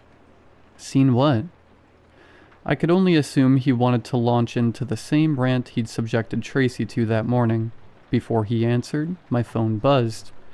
Federal Ad 1343, 1343. The recursions exist to stabilize, the recursions exist to stabilize. The message filled the screen and began scrolling before it winked out. Bevan was staring at me. Clearly I'd missed the name of whatever show he was talking about. "Have you heard of a show called Federal?" I asked. I figured he was up with popular shows, and that was probably the name given how other ads had displayed. Bevan looked annoyed for a moment, before his desire to be the source of media knowledge won out, and he started thinking. No. What's it about?" I don't know. Just keep getting ads for it on my phone," I said. Show me. I need something to binge." He shuffled his chair around next to me so he could see my phone. It was blank. I explained about the ad contract I had. "That's wild. I know they did something like that for Pluribus, so it's probably Amazon or something scrambling to catch up. I'ma definitely look it up." The day ended. Bevan and Tracy both packed up and left, and I sat at my computer. Something at the back of my mind I couldn't quite place. I finished up the report I was doing and finally shut my PC down. Just had to check and make sure the phone place was still open, and I hadn't missed it by not going to lunch. Before I got a chance, my phone rang. Mom displayed on the screen. Hey Mom, sorry. Was I supposed to call? No, I was just reminiscing. I was in your old room today, dusting. Your father says I need to leave the dust be. It isn't worth my back, she said. I smiled. They'd turned my old room into a spare bedroom. Mostly the same furniture, just no longer decorated for a 16-year-old boy. Anyway, I was moving things around to dust and I found an old Polaroid on the shelf. It's a picture of Maxie and I thought you might want it. Maxie was my first dog. Well, she was my parents' dog. They'd had her 2 years when I was born, and the stubborn mutt stayed with me until I was 15. It was pretty good going for the Beagle Terrier Retriever that she was. She'd adored me, and seemed to think I was her puppy. Yeah, that'd be really nice. I'll swing by this weekend, I said. I could feel my eyes well up as I remembered her. My parents had had dogs since then, but they weren't Maxie. Okay, honey. You be safe. I love you. Love you too, Mom. I hung up and was content to let my mind drift to thoughts of Maxie when an ad popped up on my phone. Federal ad 3991. Do you remember your mother's voice? Are you certain that was her? I dropped my phone. It clattered loudly against my desk before tumbling to lie on the floor. I took deep breaths. In through the nose, out through the mouth. Stomach breaths, like my therapist had suggested. Coincidence. That's all it was. My heart slowly steadied and I felt calmer, but I continued the breathing exercise to settle myself. I still had a hint of trepidation when I picked up the innocuous device that was causing me such attacks. I checked that it still worked, and that it didn't have another unpleasant advertisement for me. It showed my normal lock screen. Starry night. Peaceful. I tucked the phone into my inside pocket and packed up my things. I decided to go straight home and curl up away from everyone for the night. The phone could be dealt with tomorrow. Poppy synth music floated down the hall from my apartment, and I slipped in to find Eric splayed on the recliner watching some weird show. Hey, he said, obviously hearing the door because he didn't turn from the TV. Ordered pizza. Cool, thanks, man. Let me know the damage. I'm gonna lay down, I said. He gave me a thumbs up, still engrossed in his show. He never asked for or accepted any money for the pizzas. I must have owed him a fortune. I kept the lights off in my room and put on some white noise. It was also stupid getting worked up over some ads on my phone. I lay down on my lumpy mattress and closed my eyes. I focused on the white noise. At some point, I fell asleep. I was stood in a server room, or what movies have taught me was a server room. Racks of gray computers, sprawled endlessly in a white room bathed in blue light. I took a step and the sound echoed all around me. I waited for the responding sound of pursuit. Nothing. I moved around the technological labyrinth, ever mindful in case a mechanical minotaur awaited me. The tiled floor beneath me became metal grating. Blue light reflected in the dark pool of water, revealed beneath the grates. A red light's flickering reflection guided me forward to the heart. A laptop, old and boxy, sat on a tray. A bright yellow cable dangled from it to the floor. The red light came from the nearby server, next to a port that matched the connector on the cable. Instinctively, I grabbed the cable and reconnected it. The laptop beeped happily. Then a current surged up through my feet and raced along my body. I lost control of my legs and should have toppled, but the electricity kept my muscles in place. The sensation vibrated through me, accelerated. My arms cramped and curled on the verge of tearing free. I could feel my heart, feel it quivering. My vision fuzzed at the edges. The laptop beeped, and before my eyes burst, I just managed to make out the text that appeared. Federal Ad 8065. The dreams can be fatal. My eyes burst open and I sat up in bed gasping. My phone was beeping, and when I looked at it, the same message from my dream was displayed. My heart struggled to regain composure after the dream. I went to stand, but an intense pain stabbed at my feet. Peeling off my socks revealed red welts on the soles of my feet arranged in a grid. Gingerly, I touched one of the welts, not entirely believing the evidence of my eyes. The lightest touch sent a shock racing along the lines. A knock at my door drew me away from the whirlpool my thoughts were drowning in. Eric opened my door a moment later, proffering a pizza box like it was a holy relic. "I bring pizza," he declared. "Hey, what happened to your foot?" "I don't know." "Man, looks like you jumped onto a steam vent. Put some Neosporin on it. Don't want to catch an infection." He handed me my pizza and left before returning a minute later to toss a tube of Neosporin Plus onto my bed. "Thanks, Eric. I'm having the weirdest week," I said, reaching for the ointment.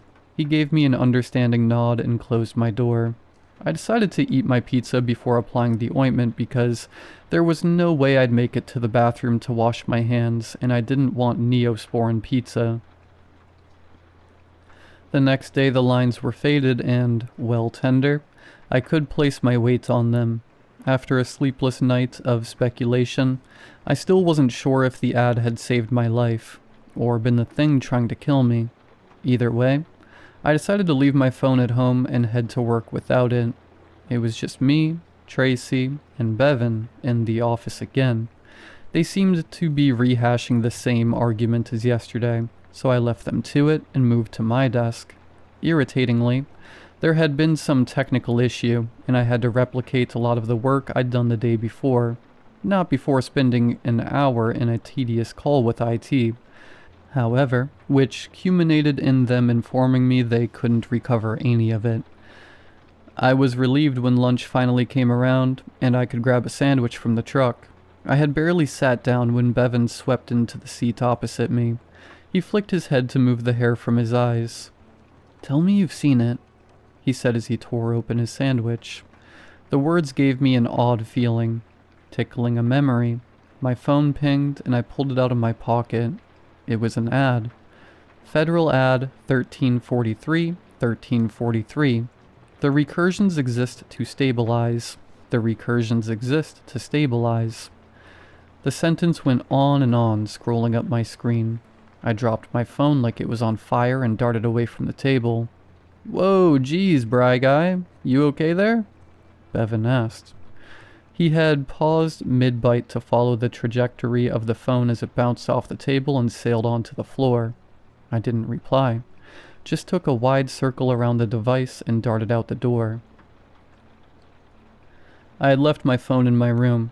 I remember leaving it, but there it was in my pocket. The same message as yesterday. Only then did I realize it was all the same. Everything at the office was the same. I didn't return to my desk. I left the building as fast as I could. I got in my car and drove. I considered my apartment, but it didn't feel safe. I needed to feel safe. I went home. Mom's eyes lit up when she opened the door and saw me standing on her porch. She positively fell forward and smothered me in a hug. "Oh, sweetheart, we weren't expecting you until tomorrow. Haven't anything in to feed you now." She sniffled, finally letting me go. "It's fine, Mom. Just needed to get away and clear my head." Inside, Dad sat on his chair by the fire, squinting through his glasses at the day's paper. He looked up as I stepped in. "Who let that one in?" He jested. "Nice to see you too, Dad." I dropped onto the couch. It's almost supernatural the way you can slip back into an earlier part of your life. I'd moved out 15 years ago, and didn't see my folks anywhere close to enough. Yet we all sat in the front room with some game show playing on the TV, and it was like I'd never left. Mom and I talked about Aunt Judy's affair, or Cousin Derek's latest get-rich-quick scheme. All the while Dad offered the occasional humorous remark as he attempted to read his paper. It must have been an hour later when Mom's phone rang. "Yes, hello?" She answered. "He's actually here with me. Did you want to speak with him?" Her eyes flicked to me and I groaned. I shook my head frantically, but Mom held out the phone. "Hello?" I said, having reluctantly accepted the phone. There was no reply. "Hello?" I tried again. I looked at the screen. The call had disconnected. Then the screen went gray as an ad overtook the device. Federal ad 9358. We promise we won't hurt you. My blood ran cold. Mom? I did my best to keep my voice level. Who was on the phone? Oh, it was... she said. Her face scrunched up as she tried to remember. Mom? I'm sorry, dear. I can't remember. She seemed more embarrassed than afraid that she couldn't recall such a simple fact mere moments after it had happened. I turned her phone off and placed it face down on the floor. It took some convincing before Mom and Dad agreed to surrender their cell phones, but after they saw the ad that appeared on Dad's phone, it became a lot easier. Federal ad 7920. The horrors will pursue you through the screen. It's inconvenient to live without a smartphone in the modern world, but thankfully not impossible. Not yet. It hasn't stopped the incidents, though. Sometimes people in the street will very incessantly hand me their phones, where another ad awaits. It's gotten more threatening, but thankfully I haven't had another dream. I don't know why it doesn't speak to me like it did my mom, like it has others. Then again, maybe it has. Mom doesn't have any memory of the call now, or what the person she spoke to sounded like. Maybe I get calls from it all the time.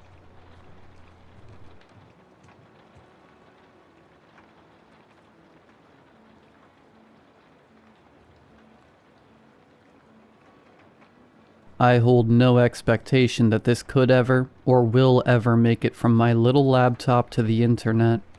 I set up Starlink last fall on the suggestion of my sister so we could chat from time to time. Since our parents passed, she has been my only connection to the outside world, and might be my only hope of making it from this cabin. So I write this for her. I figure that it can't hurt my situation to post this here. So to those reading, if you feel compelled to help, just make sure you don't get yourself killed. If you have ever glanced upon snow-speckled hills, pockmarked by trees littered with long fallen leaves, then you would never know how bright it is. Snow blindness was, and is, a problem on the cold, windy days here. The sun bounces off the stark whiteness of the world and catches your eye. Air, long since stripped of any moisture, burns the back of your throat. Many cough, and if you live where I live, you know you shouldn't. It only irritates your throat worse. The sun dips early in the evening, as if to show that snow not only brightens the day, but lights the night as well. Moonbeams cast shadows, with shadows as crisp as day. Deer dance between the trees, chasing one another. The hard outlines between everything and the snow at night makes winter my favorite season. There are no gray areas where the world turns black and white. Our house sits near the edge of a 72-acre plot along the Appalachian Range. You might be fooled if I told you it was somewhere else, and forgiven for believing me. We're about as close to Canada as you can get without crossing a border. I say all this so that you might better understand the decisions I make as I tell you this. If you don't understand what the cold is, or what it can do, then don't pretend to. The main currency is, as always, time. How long can you keep moving? How long can you stay outside before your brain slows? Before you lose your dexterity and you can't even light your lighter? These are decisions taken for granted elsewhere. Out here, they're the only ones that matter. 3 weeks ago, I started seeing lights above the trees. They began low, but by the end of the night, they reached the top of the canopy, moving from one limb to another. There aren't many people who live here. There is, however, a snowmobile trail that wraps around the base of my land, passing small cabins built for shelter. I watched the lights with my golden retriever, Cooper, as the wood stove cracked behind me. First one, then two, sometimes as many as 5, moving through the treetops. What do you think they are? I asked him. He gave me the look that meant I was asking too much. I had to go into town for fuel. I figured it might be worth making it a 2-day trip. I could pull a sled with my snowshoes and cut through the trees. I wouldn't take the snowmobile. I wanted to see the lights. I could leave in the evening, stay at the motel, and drag my supplies back in the morning. I left as the sun had just begun its nightly ritual of casting long shadows through the trees. I live on a hill, not a mountain, but one you can see from one end of the property to the other. I marched onward with enthusiasm, Cooper padding ahead of me, stopping to inspect trees for reason known only to him. At the edge of the property, he stopped. He stared down the trail. There's little doubt he can hear snowmobiles miles before I do, but as I turned left toward town, he began to growl in a way he had never done before, low and with a frantic menace that spun me back around, as I was sure it had to be coming from a much larger animal. His hackles rose. He backpedaled, looking up. I did as well, and I blinked tears out of my eyes as I tried to make out the outlines against the still setting sun. Clumps of leaves lay in tree branches, and some shifted in the wind. Squirrel nests and some branches that just never noticed the season changed. I tugged his leash, and he snapped out of it. Just spooked by the movement, clearly, but every few steps he looked back. So did I. There were no lights yet.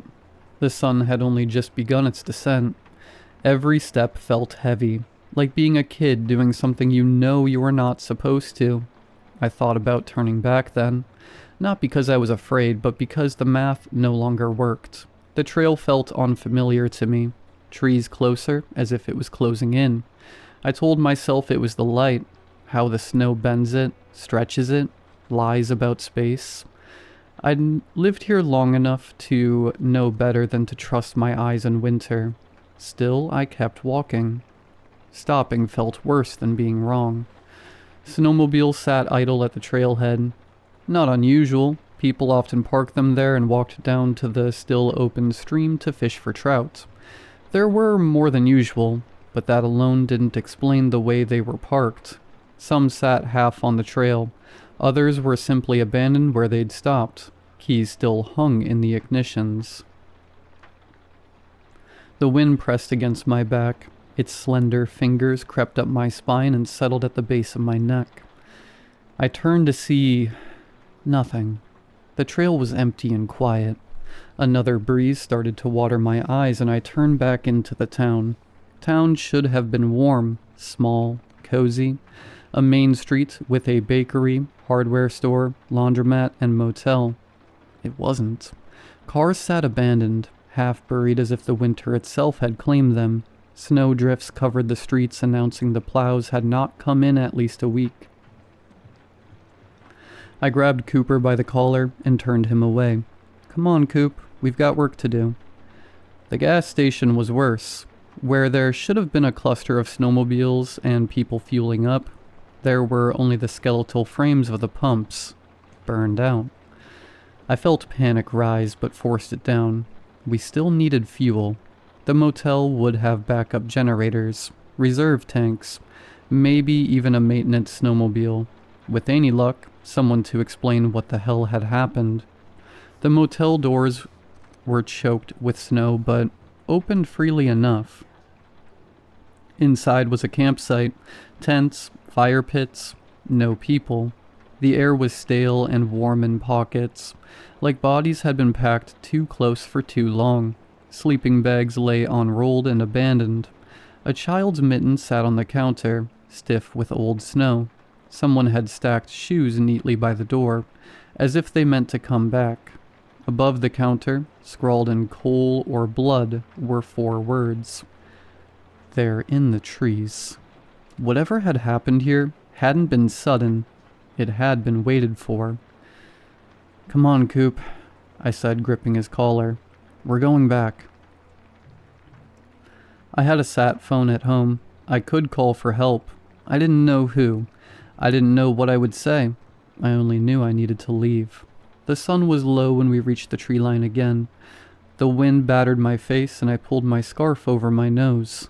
I hadn't gone half a mile when the trees began to move. I don't know how long they'd been moving before I noticed. A thin, pale, branchless trunk pulled itself from the snow and came down again, silent, 10 feet closer to the trail. I looked up. It wasn't a tree. It was one of 4 limbs belonging to a pale, spindly thing. Its spider-like appendages ended in what I could only describe as a distorted man. Small black eyes tracked the canopy. It hadn't noticed me. I crouched behind the snowmobiles, moving slowly, never taking my eyes off it. It was watching the trail ahead, waiting. Deer came into view. A leg rose from the snow and came down through one of them. It didn't bend. It lifted the animal into the trees, pinning it in the branches until it went limp. The limb slid free, careful, deliberate. The creature fed. That's when I understood. As the light started to lose its grip on the world, I saw what I had mistaken as leaves, squirrel nests, and holdouts from a warmer time were anything but. Bits of winter gear, pieces of people, hanging in the canopy like berries waiting to be plucked. As it fed, its abdomen began to glow, bright as a star. Another shape stepped from the trees. Then another. I didn't breathe. My fingers dug into Cooper's collar through my gloves, begging him not to make a sound. We moved together, slow and careful, stepping where the snow looked softest. I stopped watching them and watched the ground instead. Their legs could cross in one step that would take me 10. As I rounded the group of them, I felt the burning in my lungs begging for air. Without thinking, I sucked in a breath as quietly as possible, long and deep, letting the cold air burn the back of my throat all the way down. I coughed. The sound burst from me before I could stop it. They froze. Nothing moved. Not the trees, not the snow. Even the wind seemed to pull back, as if it didn't want to be noticed. The first creature locked eyes with me. Small black insect-like jewels glittered in the creature's white face, now stained with gore. The light from the other creatures dimmed, one by one. Each turned towards me and let their lights go out.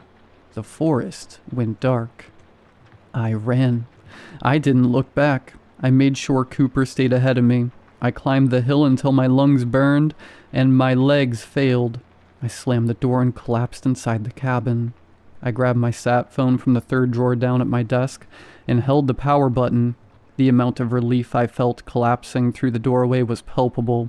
The dread I felt watching the sat phone blink its dead battery sign was equal. I have no fuel to run the generator. I have 2 cords of wood left to heat my house, and a week worth of food. The only thing I have that does have power is the laptop and the solar panel I have set up to the Starlink. I fear that too will soon be covered in snow, and I'll lose my last connection to the world.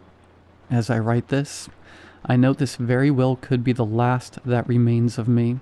The trees around the house have begun to shift. Eventually, I'll have to step outside. So I say again as a warning to anyone that deigns to play hero and try to come and get me out of here. If you have never glanced upon snow-speckled hills, pockmarked by trees littered with long fallen leaves, then you would never know how bright it is. Snow blindness was, and is, a real problem. It makes them harder to spot during the day. Air, long since stripped of any moisture, burns the back of your throat. Many cough, and if you live where I live, you know you shouldn't. They might hear you.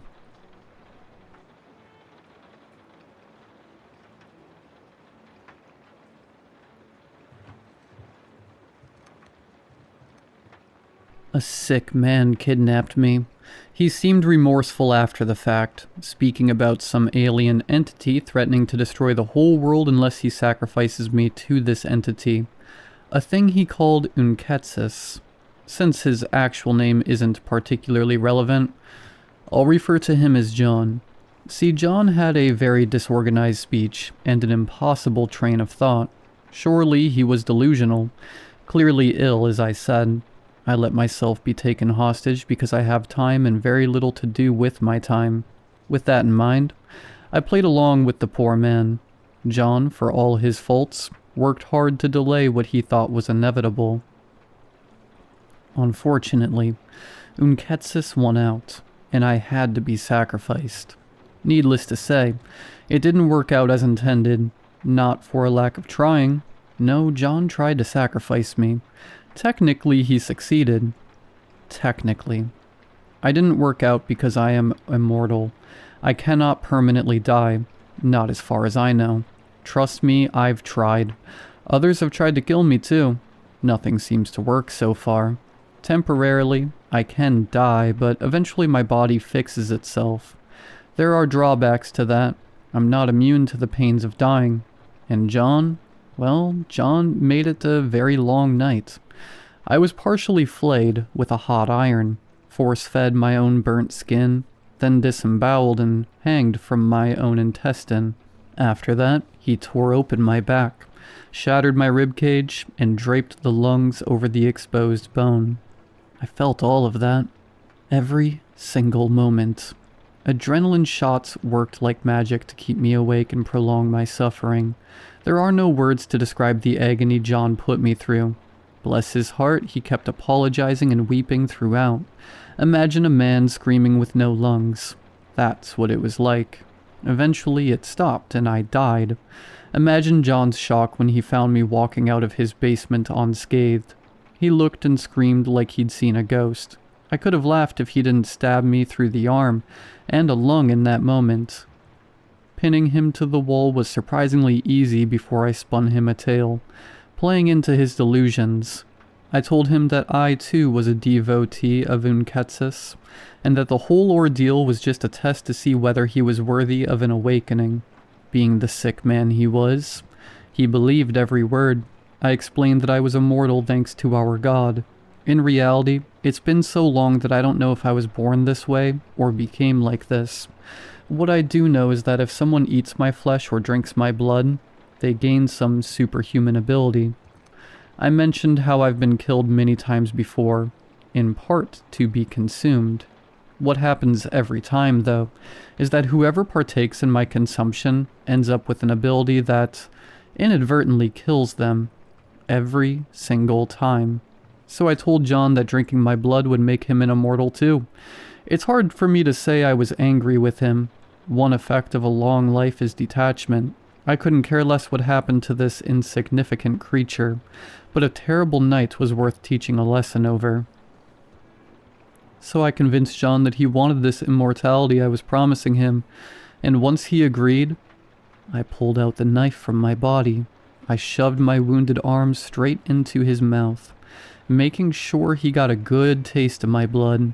I kept it there until he started gagging and regurgitating and wouldn't stop, even then, only relenting when the collapsed lung in my chest finally knocked me out, and we both fell to the ground.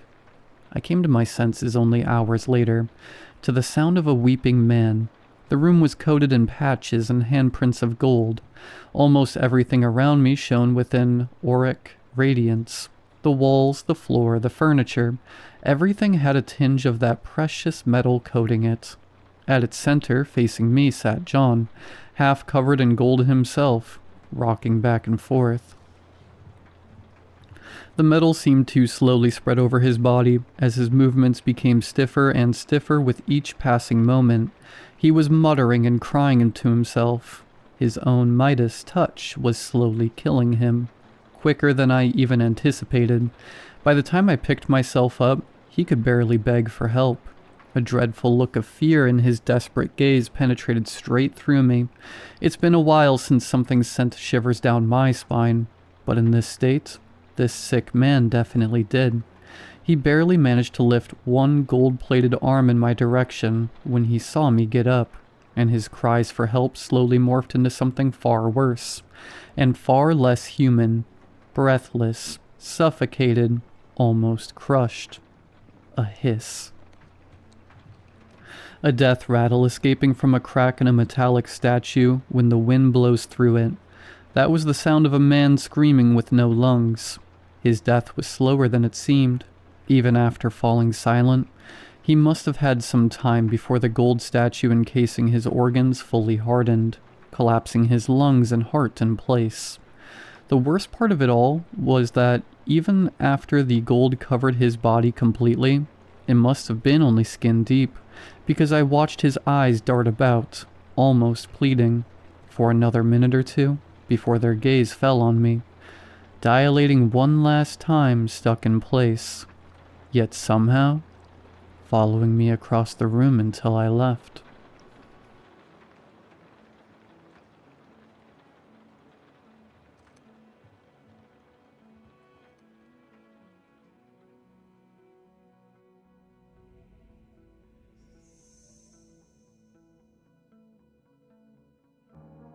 Tonight I will be telling 4 stories.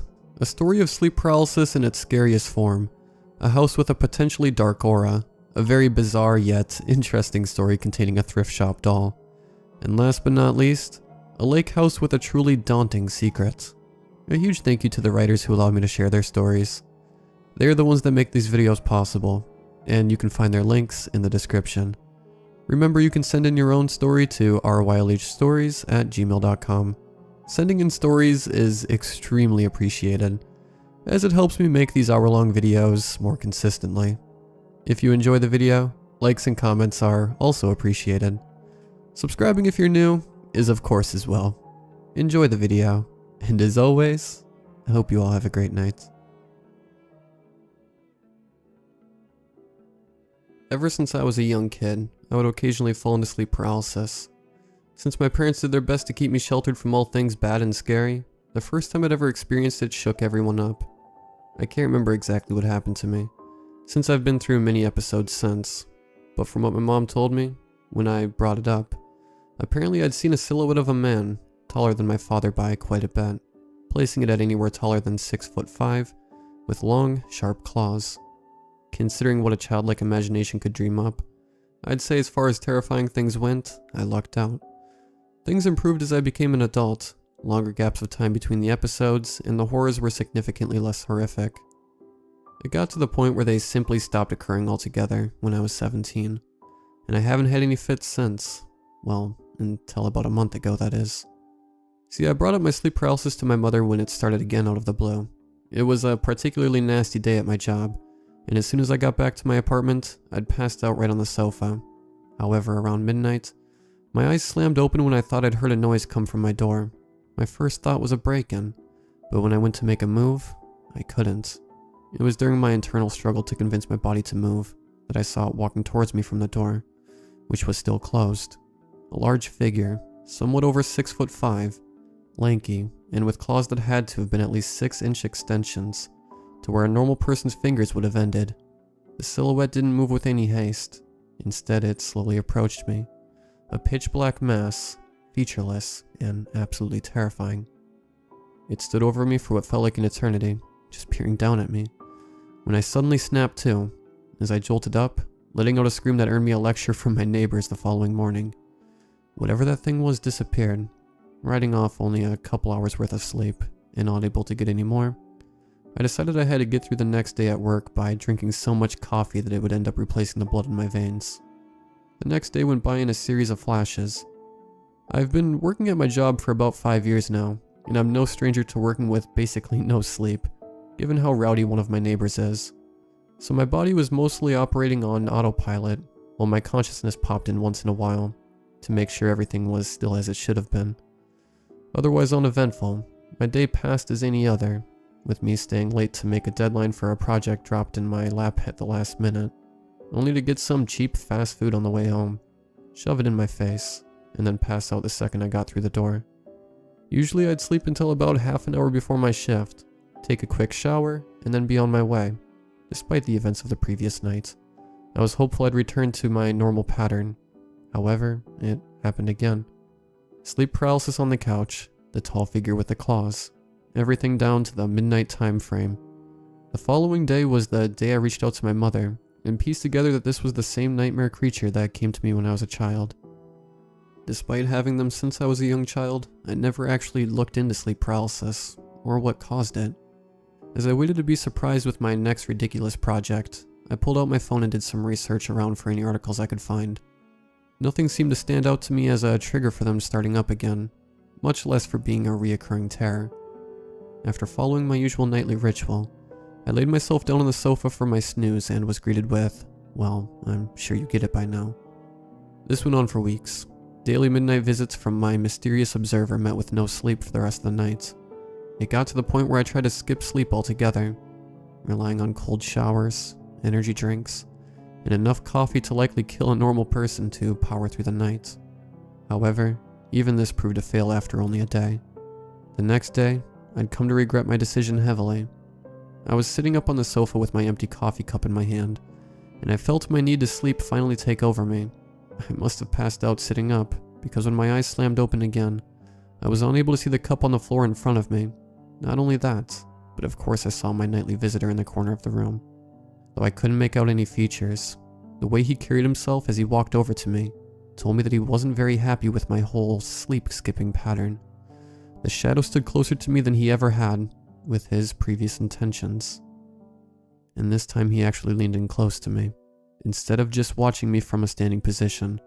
When I felt its breath touch my skin, it was cold, frigid, to the point of leaving a stinging sensation against my skin. These visits usually only lasted for 2 to 4 minutes before I was able to regain control of myself. But this time, with the clock in sight, I was able to count every minute that passed.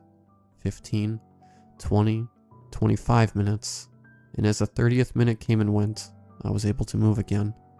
My heart had been beating out of my chest, and my breathing was uncontrollable.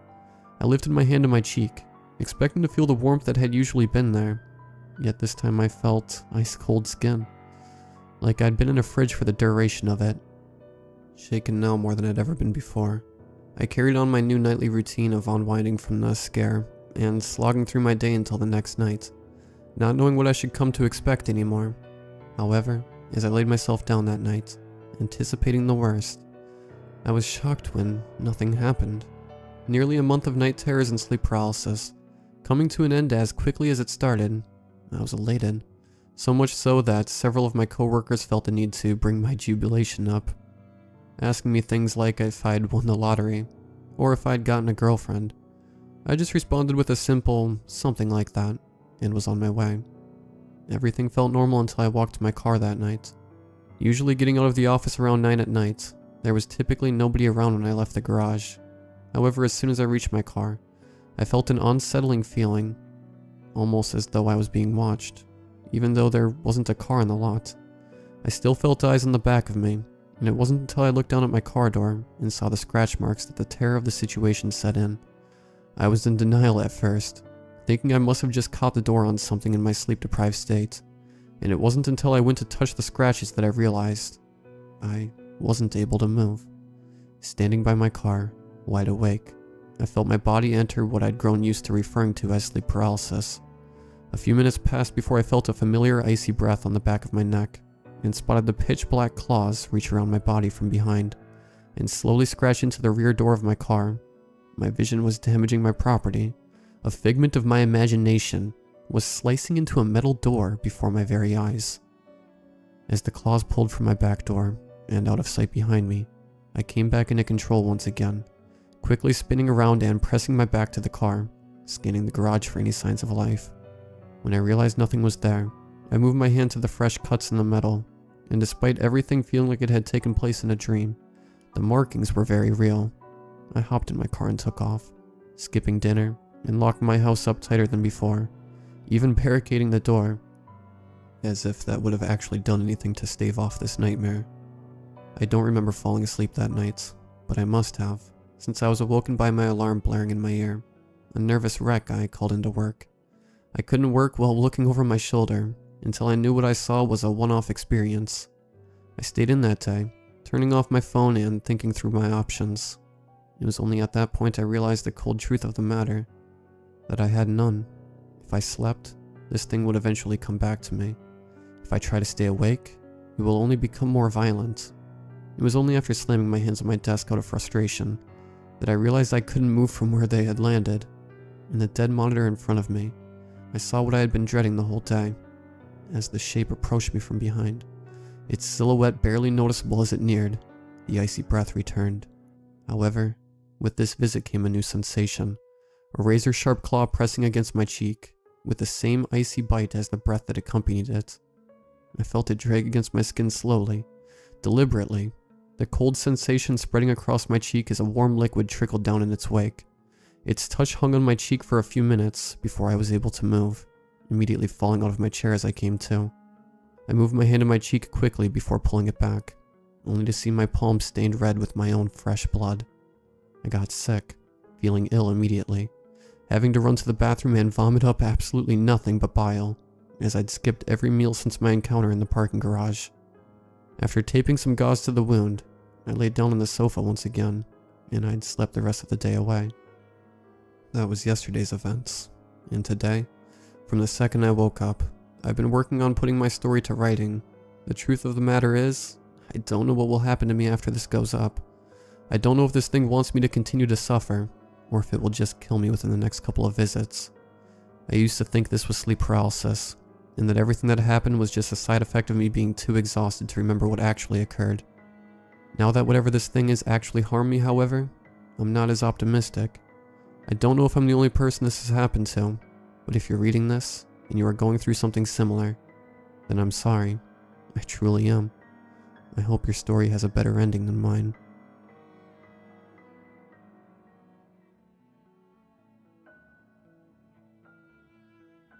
I am writing this from a friend's place right now, as I have been too scared to go back home after the events of yesterday. My grandmother passed away a year ago and left me her house, which I moved into 3 months ago. It's a 2-bedroom house in a wooded area in a small, relatively safe town. I occupy the guest bedroom for now, but plan to move into the master bedroom, which was my grandmother's, and rent out the guest bedroom to a friend eventually. I am usually very good with locking my doors and closing my windows. I always do a thorough cleanup of my apartment every Saturday, before I leave for work at a store. Unfortunately, yesterday I forgot to close my bedroom window as I was running late for work. I left the house at around 11:45 in the morning. I did my 8-hour shift and then got back home at around 8:30. As soon as I stepped into my apartment, I felt an unusual breeze wasp towards me from the direction of my bedroom. The bedroom door was open, and I could swear I do not remember leaving it open, but at that point I was more concerned with the realization that I left my window open. After doing my chores that morning, I muttered to myself as I rushed from my room and went straight to the window and closed it. In that moment, I turned around to put on the bedroom lights. Then in utter dismay I saw it. Feathers. Lots of it, and everywhere. Where I live is a rural wooded area, and we usually have birds of all kinds flocking around, so I wouldn't have been too surprised at the notion of birds flying into my house through my open window. No, what shocked me was the size of the feathers. They were much longer and wider than anything I have seen on any bird. Each one was almost 1 foot long and 3 inches wide. They also looked a lot thicker than what you see on most birds. There were more than 20 of them littered all over my room, on my bed and on my floor. I went back to my living room to see if there were any as well, but there was nothing. Just in my room. I got out my cell phone and called my friend to inform him of this. He said we should FaceTime so he could see them for himself. When he saw them, he reassured me, saying they probably belonged to some kind of big bird, or birds that flew in. He told me to check my entire house to make sure the bird was not still in the house, which I did. It's not a very big house, so there wasn't much to check. I searched the kitchen, closets in the living room, bathroom, and my bedroom, and even went out to my porch to look around. The only room I didn't search was my grandmother's room, which I had locked up ever since I moved in, and haven't opened since. I did not bother checking in there, because I figured there was no way a bird could have opened the door. When I was done, I went back to my room to pick up the feathers. I used a glove. The feathers felt thick and eerily warm, more like a towel than a feather. All the while I felt so uncomfortable, and couldn't shake a feeling like I was not alone in the house, and someone was watching me. I chalked it up to paranoia, especially since my friend had chided me on the phone telling me that it was probably some kind of monster. When I was done disposing the feathers in the trash outside, I decided I needed to go out. I called up my friend again, and asked if we could go to our spot and hang out with some of our other buddies. He said sure. I took a shower, and then put on my clothes and went out around 10:17 p.m. Me and my friends were out for about 2 hours. We drank, talked about the incident, laughed about it, and soon it was basically forgotten. At around 12:30 when I was getting ready to leave, I got a call. I was shocked when I saw the caller ID. It was the landline at my place, my grandma's former landline. I hadn't touched it ever since I moved in there because I had no use for it, and I could almost swear I disconnected it, which made it all the more terrifying that I was getting a call from it. I answered the call. On the other end of the line I heard something that made my blood cold. It was the sound of something flapping its wings. The sound was so loud, so clear. It's like when a chicken is being killed, the way it flaps its wings violently. My friend saw the terrified look on my face and asked what the problem is. Before I could say anything, I heard another sound.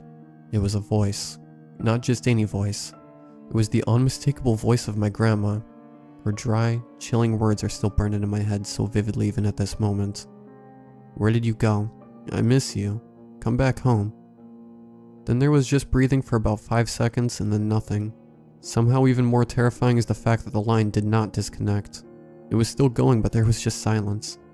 At this point, my friends were all over me asking me what the problem was.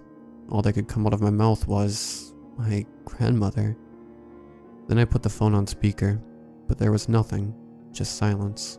My friends were all looking at me like I was crazy.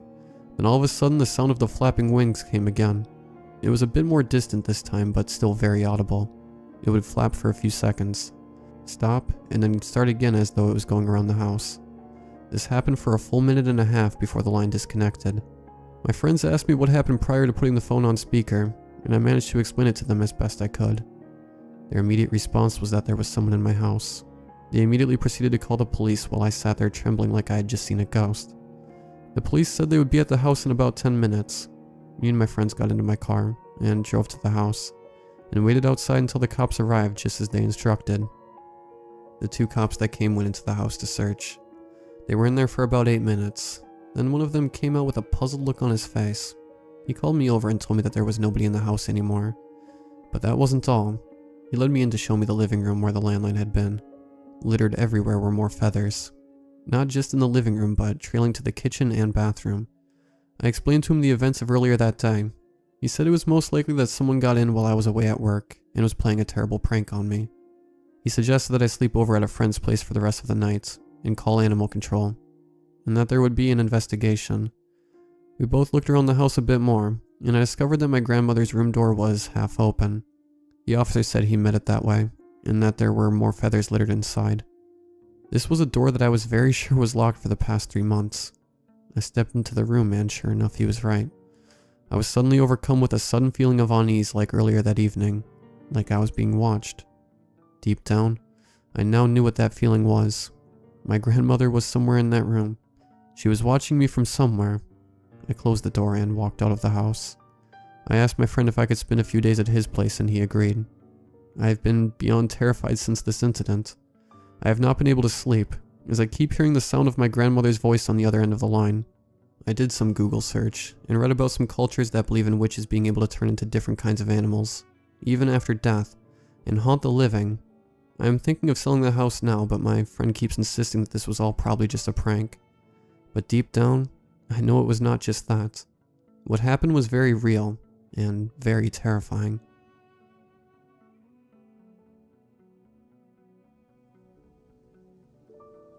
I found the doll at a thrift store when I was shopping for props for the community theater's production of Pygmalion. Her dark curls were tucked beneath the red knit cap, soft to the touch and shining under the fluorescent lights. She wore a scarlet coat over a dark green dress, with little knee-high socks and shiny black shoes. Her brown glass eyes were edged with fine lashes, and her pink painted lips came together in a pretty pout. There was no room for her on the stage, but I found myself drawn to her anyway. When I got home, I set her on my dresser. She looked quite lovely propped up against the flowered wallpaper, like she was right where she was meant to be. It was late when I finally went to bed. There never seemed to be enough time to get everything done, and my mind was still running through the list of chores I had to do. I was worried I'd be too wound up to sleep, but the moment my head hit the pillow, I started drifting off. I guess my body had just given in to exhaustion. Before I fully succumbed, I thought I heard a distant noise, like static. No, I thought drowsily, more like humming, and I was out like the proverbial light in the attic. I woke up nauseous. It's a shitty alarm clock, the taste of vomit. I scrambled out of bed and barely made it to the toilet. The rancid smell burned my nose, my abdomen clenching as I wrenched. The Thai leftovers must have been bad, I thought, then buried my head in the porcelain bowl again. A good 20 minutes later, I was able to crawl out of the bathroom and call my boss to tell him I wouldn't be in. Well, this is a pretty bad way to start the week, I thought as I brushed my teeth, gagging on the mixed taste of bile and mint. The doll, perched in her appointed spot, offered no comment. Over the next few days, the nausea abated. Though it never fully disappeared, the smells of certain foods set it off, so when I finally returned to work, I had to avoid the break room or risk losing my breakfast in the nearest trash bin. I considered visiting a doctor, but my conscience was sky high, and I figured this bug would clear up on its own. I was able to eat after all. It's just what I was eating was a little unconventional. I'd started getting cravings. Ice cream, pickles, cheese crisps, butter lettuce, sometimes at the same time. I found myself dipping fish sticks in vanilla pudding, hungering for the mixture of salty and sweet. It was strange, but I was just happy to keep something down. Besides my new weird eating habits, fatigue became a real problem too. I started falling asleep in unusual places. The couch, the kitchen table, my desk, the floor. Once I even woke up on the toilet, pants around my ankles. Every time I fell asleep, I'd hear the humming. Distant at first, it grew closer every time I closed my eyes, until I began to make out a lilting, soothing lullaby. It sank into my dreams, which took on a regular progression. I lay in absolute darkness, a hand gently rubbing my belly, and a soft voice cooing over me. Then, one night, the voice spoke. "Don't worry," it said, breath warm against my stomach. "Don't worry, Anne-Marie. Mommy's here." I woke in a sweat, my heart pounding. Disoriented, it took me a moment to realize I was laying on the sofa. What a weird dream. I thought as I hoisted myself upright. You see, my name isn't Anne-Marie. It isn't even close. And though I hadn't actually seen the woman, I knew for a fact it wasn't my mother. I don't think my mother has ever referred to herself as Mommy, even when I was very young. I looked at the time. I'd slept past dinner. Even as I thought it, my stomach made a gurgling noise. It was too late to make anything. I decided to head down to Little Caesars and pick up a pizza instead. With a groan, I reached for my sneakers, then paused. My socks were digging into my ankles, leaving red marks in my skin. I stared, confused. Had my socks shrunk in the dryer? It wasn't a problem I'd had before, but there was a first time for everything. Actually, now that I thought about it, my clothes were fitting a little tighter in general. I looked down at my chest, where my shirt stretched taut across my breasts. Just as I was considering my body, my phone beeped. It was a reminder from my period tracking app to check in. My cycle was notoriously irregular, and this was the easiest way I'd found to track it. Ah, I thought. That's it. I must be bloated. I bet I'm due to start any day. I accessed the app and flipped to my calendar. According to it, I was 13 days past my estimated start day. Not the worst I'd ever experienced, but I was still a little surprised. It must be an off month, I figured. Stress had affected my cycle before, and between the vomiting and weird sleeping patterns, I'd been plenty stressed. At least it explained the bloating. Damn, I muttered. Just start so we can get it over with. A thump came from my bedroom. It startled me, so much that I nearly dropped my phone. I lived alone and I didn't have any pets, so it was completely unexpected. Still, I wasn't really afraid. It hadn't been a very loud noise, not like someone breaking in. Cautious and curious, I rose and went to find its source. The doll lay face down on the floor.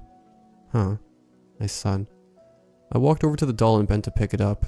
As I did so, I noticed its dress had written up, revealing miniature bloomers. Stitched across the waistline in pristine cursive was Anne-Marie Porter. I felt a chill down my spine. It was such a strange coincidence. But of course, there was an explanation. I must have seen the name at some point, and it lodged in my brain. That has to be it.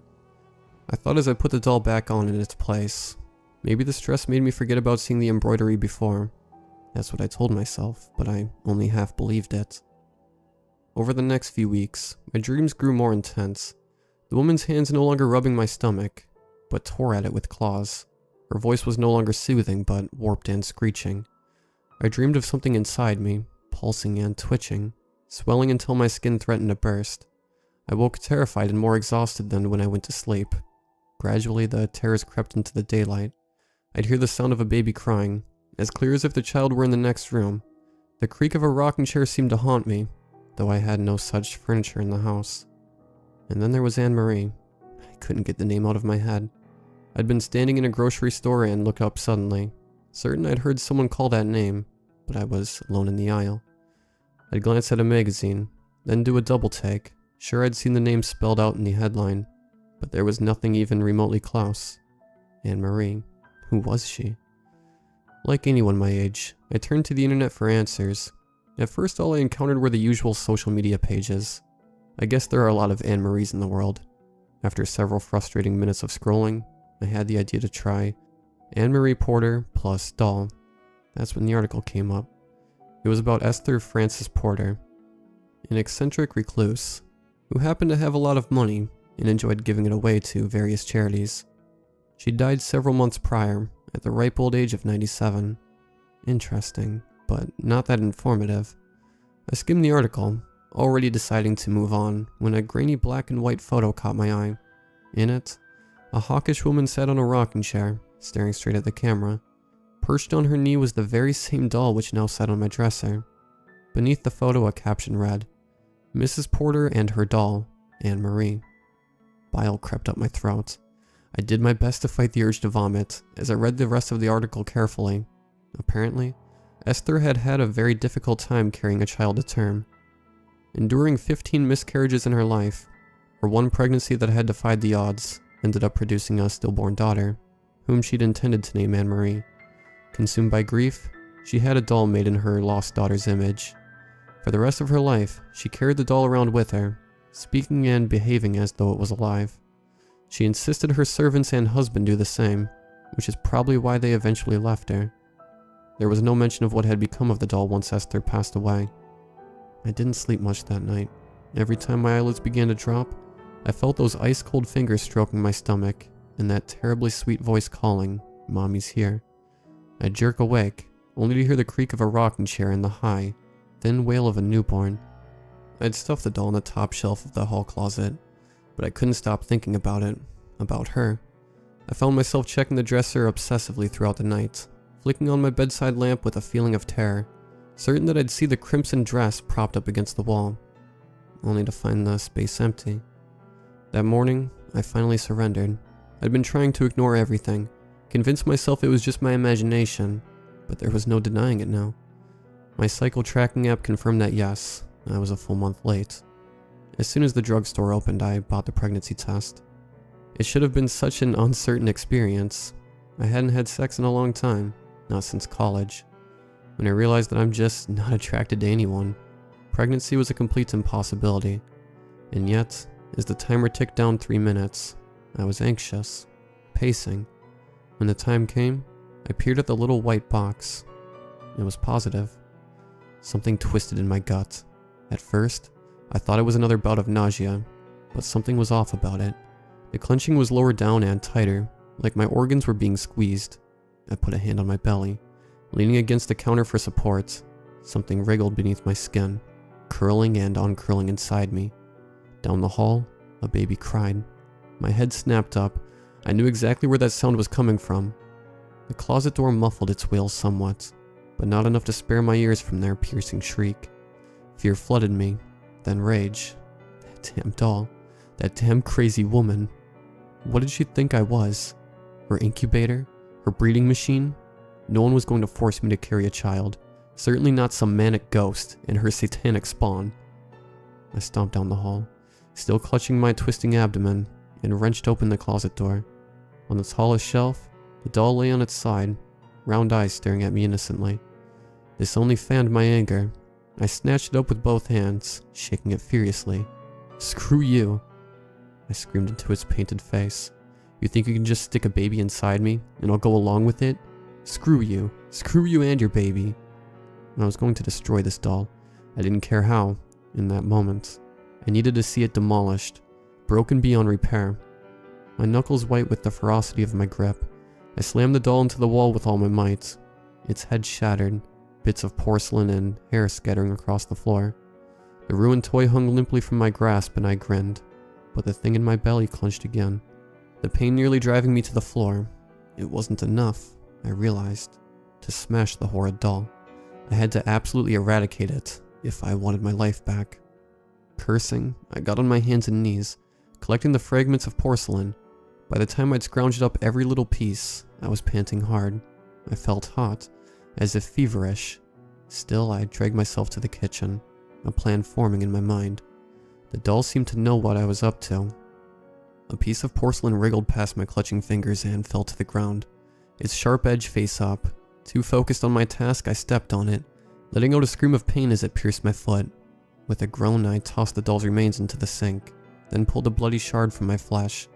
"You won't get away that easily," I growled, and rifled through the kitchen drawers. After a few minutes, I found what I'd been looking for, a box of matches. My hands shook as my gut twisted. On my first try, the match broke, splinters sticking into my fingers. My second attempt scraped away the potassium chlorate head, without giving a single spark. But the third flared to life. "Have fun in hell," I said to the doll as I touched the flame to its clothing. The fabric caught instantly, fire hungrily devouring everything it touched. I felt something low in my body loosen, and warmth spilled down my legs. Looking down, I realized I was standing in a growing puddle of blood. I was miscarrying. Relief flooded through me. "An ambulance," I muttered.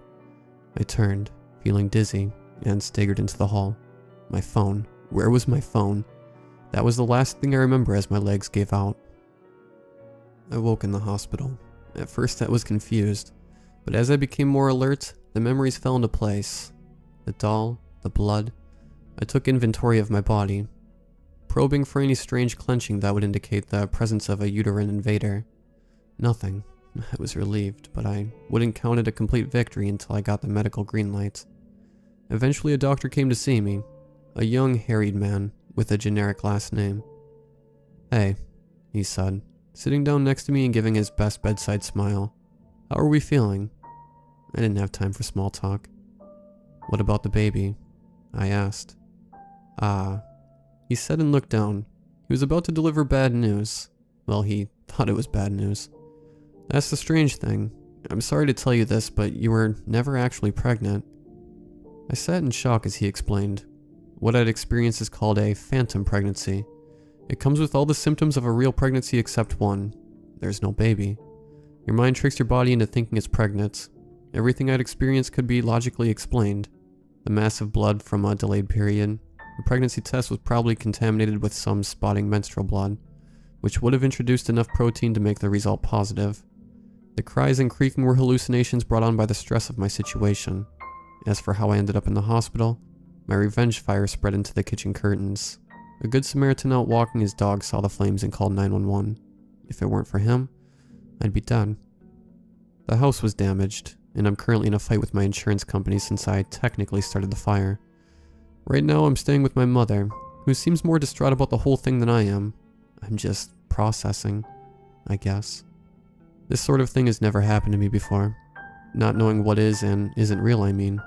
My mother is insisting I go to counseling, and I think she may actually have a good idea for once. Maybe a therapist can help me figure out how I got here. One thing is for sure, I am never, ever buying another doll.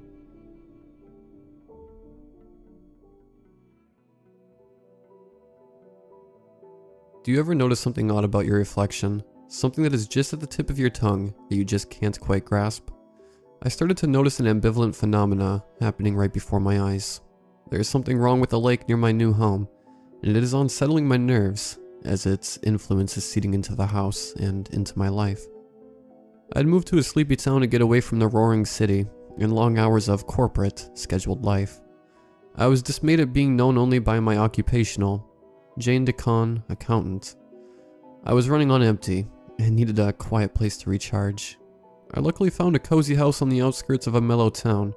It had its very own peaceful lake and the stillness of seclusion in the woods. I was adamant to master carpentry and repair the many old and crumbling structures within the house. The isolated and decaying relic groaned in its bones, and foundation under any slight pressure. The house was overwhelmed by peeling paint, creaking floorboards, a leaking roof, exposed plumbing, and faulty electrical wiring. The constant groans and whines of the house were daunting to hear the very first days. It was as if the ancient home was trying to communicate with me through its own avenues. Even though there was a lot of hard work ahead of me, I still loved the antique house. Something about a clawfoot tub, Dutch doors, mail slots, laundry chutes, and transom windows pulled my mind to simpler times. I was proud of my progress as my efforts slowly began to polish the home into an impressive shine. I started to regularly swim in the vast lake after my arduous labor as a reward.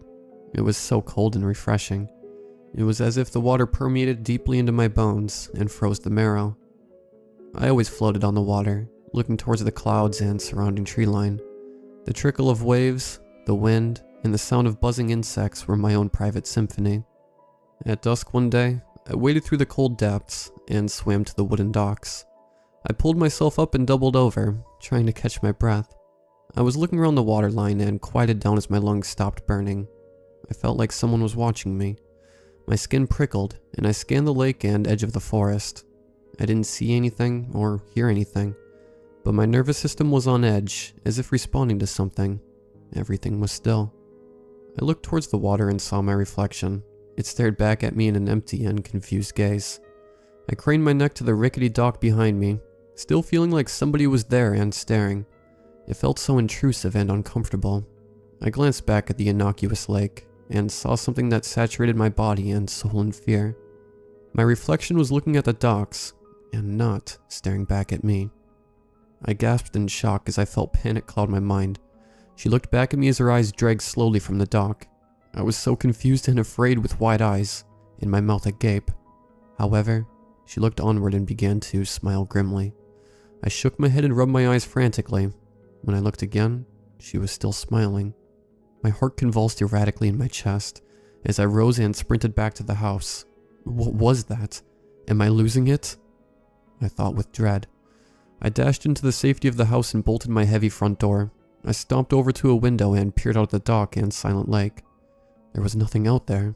What am I doing? This is ridiculous. I calmed my racing heart and took several calming breaths. I needed to prove to myself that I was being ridiculous and illogical. I decided to humor my paranoia and trekked back outside to put this matter to rest. I willed my legs forward as I forced myself to the derelict docks again. The sun was starting to set and suppress the sounds of nature and wildlife. I quietly padded over to the edge and scrutinized the misty, cool water. My reflection was staring back at me. My twin mimed my movements perfectly. Hello? I called out into the depths like an insane person. I didn't know exactly what I was expecting. I listened intently and looked into the water. Again, the reflection smiled up at me. A shiver raced down my spine in apprehension. Is this really happening? I called out into the frigid air. The reflection only continued its haunting grin. What was it doing? I was silent as I saw her open her mouth and move her lips as if to say something.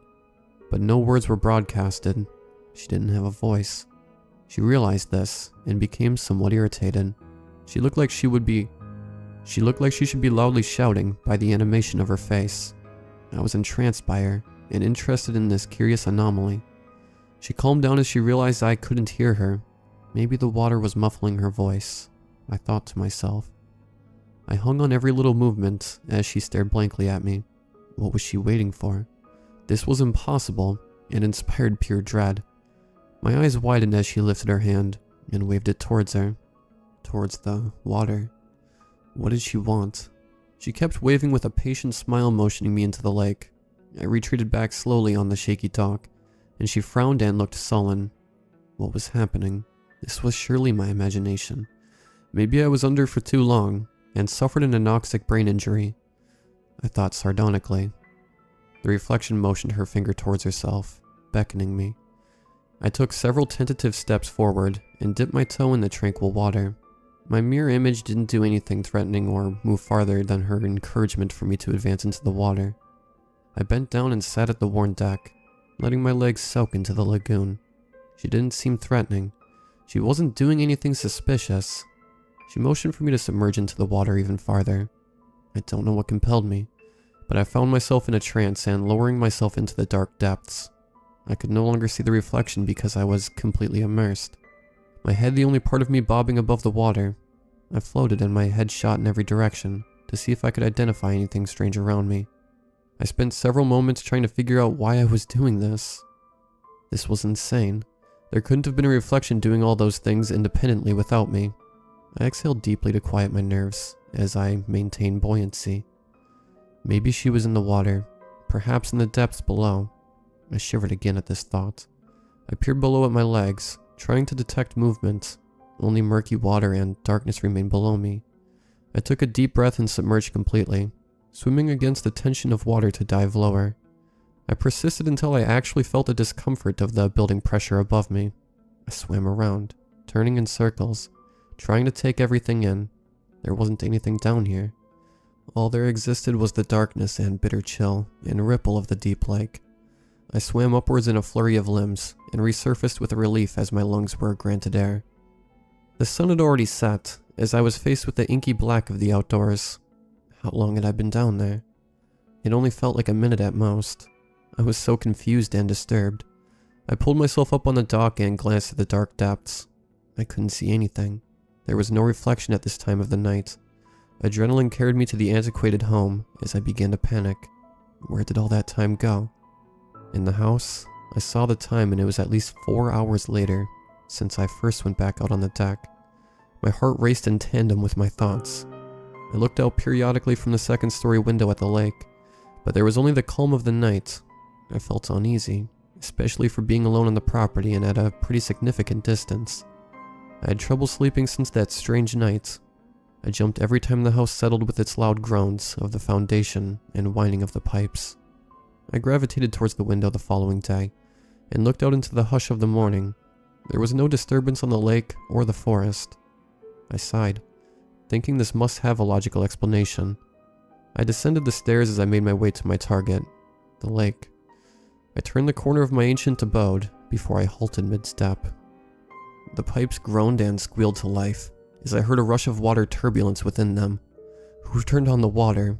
Was someone in the house with me? I frantically searched throughout my house, but none of the faucets nor bathtubs were running. I called the utility company, and they made me troubleshoot via phone, but there was nothing wrong with the faucets or pipes, other than the pipes were an eyesore exposed to all. I passed through the hallway and my ears perked up as I heard muffled whispering. Somebody was in my house. Frozen terror shot through me as I held absolutely still. I didn't know what to do as my mind reeled at the thought of somebody breaking in and hurting me in my own home. I grasped an iron fireplace poker, and I took several nervous steps towards the secretive sounds. My heart fluttered with apprehension as I moved forward. The empty den echoed with whispers as I crossed the threshold. Nobody was here. Where was this coming from? I wondered with terror as I scanned my abode. I walked through the den and neighboring rooms in confusion, trying to pinpoint the source. I was on edge, and so terrified as I approached the groaning and wheezing exposed pipes. I put my ear to the closest one and listened. The whispers were coming from here, but that was not the strangest part. As the whispers increased in volume, I realized it was my own voice. I shivered at the cold and striking realization. The voice was repeating, "There will be a storm," in a slow and haunting frequency. What was that? What did that mean? What storm? I thought in a panic. I backed away and rushed to the front door, swinging it open and escaping to the outside. I placed a hand over my erratic heart and marched farther to the dock. I looked down into the water, expecting the worst. My reflection was still and mimicked my actions and expressions perfectly. The calm of the morning was eerie. I only heard subtle waves and the lilt of birds caring for their young. This was all making me so uncomfortable and paranoid. I turned around and retreated to my old house as I felt someone, or something, still watching. When I returned inside the house, the strange whispering stopped. It was the oddest experience. Over the next several days, I was able to conjure the reflection again. She would periodically move on her own accord, but mostly mirror my movements as expected. There was no rhyme or reason to her responsiveness. I tried to think logically over this entire situation.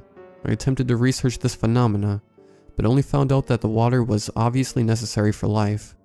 I learned about the beginning of life on Earth through the primordial soup, and how the first ancient civilization of Mesopotamia settled between the Tigris and Euphrates rivers. The only planets that were studied to support life had favorable atmospheres and sources of life-sustaining water. None of this was helpful. This was something strange and different. One especially mundane and quiet day. A unanimous squawk of crows tore through the silence as I hiked through the fertile woods. I listened carefully and noticed a stampede of deer running in a frenzy. I gaped at the sky as the atmosphere darkened with menace, and a light drizzle of rain poured down. I remembered that first cryptic message and sprinted breathlessly to the safety of home. The storm exponentially grew in power as heavy rain battered the earth below. As I watched from my window, deafening thunder followed bright and severe lightning as it spread in the sky in complex webs. Several trees had fallen, and small wildfires manifested as everything below yielded to the storm. There were storm warning sirens echoing throughout the sleepy town as oppressive floods drowned the valleys. I was relieved that the copious water was directed into the lake, and that my property was hardly affected. Did this sage voice just save my life from the storm? Did it predict this? I thought with curiosity. I sat in my kitchen sipping tea when I heard the whispers return with the groan and wheeze of the pipes. I drifted to the sudden noise and listened in anticipation. The whispers became louder, and another message was spoken. "There will be a man," she spoke in my voice. I gasped out loud. Was this another prediction of what was to come? I shuddered when the realization struck me that some of the pipes drained into the lake and connected with my reflection. Was it all just the strange water? Was this how she was communicating? After my initial interest in paranoia, I tried to persevere through life. I didn't want to become a scared and sheltered woman, afraid of her own shadow. The message and visage I witnessed didn't cause me any harm. I banished the phenomena to the back of my mind until I met him. I remember the last prophetic message. There will be a man. I met John through mutual friends during a university reunion. I fell madly for him since that very first day I laid eyes on him. I'm Jane DeCon. I don't like these bland events. Maybe we can suffer together. I extended my hand towards him and sealed my fate. My friends were surprised I had taken such an interest, since we were so opposite from one another. They warned me not to give away my heart so easily to a stranger. But I was smitten. We enjoyed happy months together before we ultimately decided for him to move into the antique house. I was no longer lonely. As we worked together on the repairs, the house didn't seem so solitary and transformed into our quaint love nest. I was overjoyed at the foreshadowed happiness that ensued after the message. I knew he would propose weeks before he actually did. I remember when I was eating solo in the dining room and started to hear the noise of the pipes and subsequent whispers. There will be a wedding. The prophetic voice echoed within the pipes, sounding like my own voice. I was ecstatic and walking on air when it came true. I thrived in matrimony as the first 6 months passed by in a blur of smiles. I still went out to the lake to swim and visit my reflection. She always smiled back at me, like she knew I was happy and content with life. In turn, I was grateful for the prophecies which hinted at my future life. I thanked the still water, and she only continued to smile. I later learned that smile was just a mask, concealing true intentions. One day, I felt sick to my stomach and was miserable all day long. I almost went to the hospital before I heard another joyous message. I heard the cranking of the pipes and gravitated towards them. There will be a son, my oracle told me. It wasn't long before it was confirmed that I was pregnant with my first child, and knew the gender before the sonogram displayed it. I looked forward to motherhood and was supported by John. He's going to be the next Phelps if he grows up swimming in the lake. John promised me as we crafted the nursery. I just want to be the parent he deserves. I sighed as I carried around my extra weight that disturbed my balance. It was as if all the pieces of my life were fitting together, and I was glad for my decision to relocate to the lake house. This one little decision precipitated a butterfly effect that led me to my husband and son. It had been 2 years since we were blessed with our little boy, Johnny. I was at the height of my happiness, and always greatly anticipated hearing my sibylline whispers. There will be wealth, the oracle promised. Shortly after, I bought a scratcher's ticket and won a pretty decent little fortune. It was as if my life shined as the house was slowly brought back to life from its dilapidated grave. My joy was beyond reproach until one of the cryptic messages terrified me. John was stressed out over his work and became more volatile as his anger grew.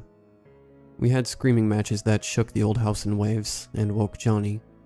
My carefully crafted dream turned into a nightmare when I couldn't recognize the man I love and felt distressed in my own home. There will be pain. The melodic voice warned me from the rusty pipes. Or was it threatening me? I felt even more terrified as John started to use his screams and fists instead of his words. I didn't want Johnny to witness any of it, so I covered the marks and painted a smile each day. I was so distraught over the messages and dreaded hearing anything more frightening. I just wished for my former life. I put my son down to sleep in his bed, and was exhausted from the housework all day. I decided to go for a comforting swim. I hadn't had the time to relax for months. I skipped down the creaky stairs before I heard the pipes come to life in their groaning and shrill tones. I approached the pipes and recognized the whispering. There will be suffering. The voice relayed ominously. What was that supposed to mean? I bolted out the front door straight for the rickety dock. I hazed down into the water as my reflection mirrored my movements. I know you're down there. I know you're listening. I screamed into the open air. My reflection started to grin and contort into a Cheshire smile. What do you want from me? What does the message mean? I demanded as my voice became a shrill cry. The fog around me thickened. It felt like it could suffocate me. She only kept smiling and raised a solitary finger to her lips as if to say, shh. I understood at this point she would not grant me any illuminating answers. I turned around and ran back into the old house to check on my son. I was so afraid, and having something happen to my son was the worst thing I could imagine. I would drain the entirety of that damn lake and demolish the ancient abode before I let anything happen to my son. I was relieved to find him sleeping and John working on some reports for work in his office. Did you hear anything weird while I was out? I asked him. No. Should I? He raised his eyebrows in response. I just shrugged and left it at that, not wanting to disrupt the delicate peace we've established. I hated walking around on eggshells in my own home, not for myself, but for my child. He shouldn't have to see his parents get violent and angry. It tore up my heart and I wanted to return to the honeymoon stage and repair our relationship. The next several days plummeted to even stranger and disconcerting depths. Did you say something? Are you trying to start a fight? John pointedly asked, marching up to me. I was preparing dinner and he just randomly interjected, accusing me. No, I was here the whole time. I didn't say anything. I answered him. I just heard your voice tell me that I was horrible. He accused vehemently. I swear I didn't say anything, John. Why would I say that? I yelled back. He responded with more screams and stomped away. I was in shock and still didn't know what he was talking about. Wait, can he hear the voice in the pipes too? That has to be the only explanation. I paraded over to the main pipe that was still groaning and hissing as the water churned inside. I leaned in close and listened intently. There will be death, the voice warned. I jumped back and retreated as if the message injured me. Whose death? Would John get more volatile? I shuddered and felt intimidated by the thought of what could come. These visions usually only affected me. Every single prophecy was proven true over time. I felt my blood freeze over, and my breathing became shallow and hurried. I avoided the lake like the plague and was especially adamant when Johnny threw a tantrum to swim and play outside. I felt endangered and isolated in my own home. I could sense that my boys resented the fact that I insisted being inside all day.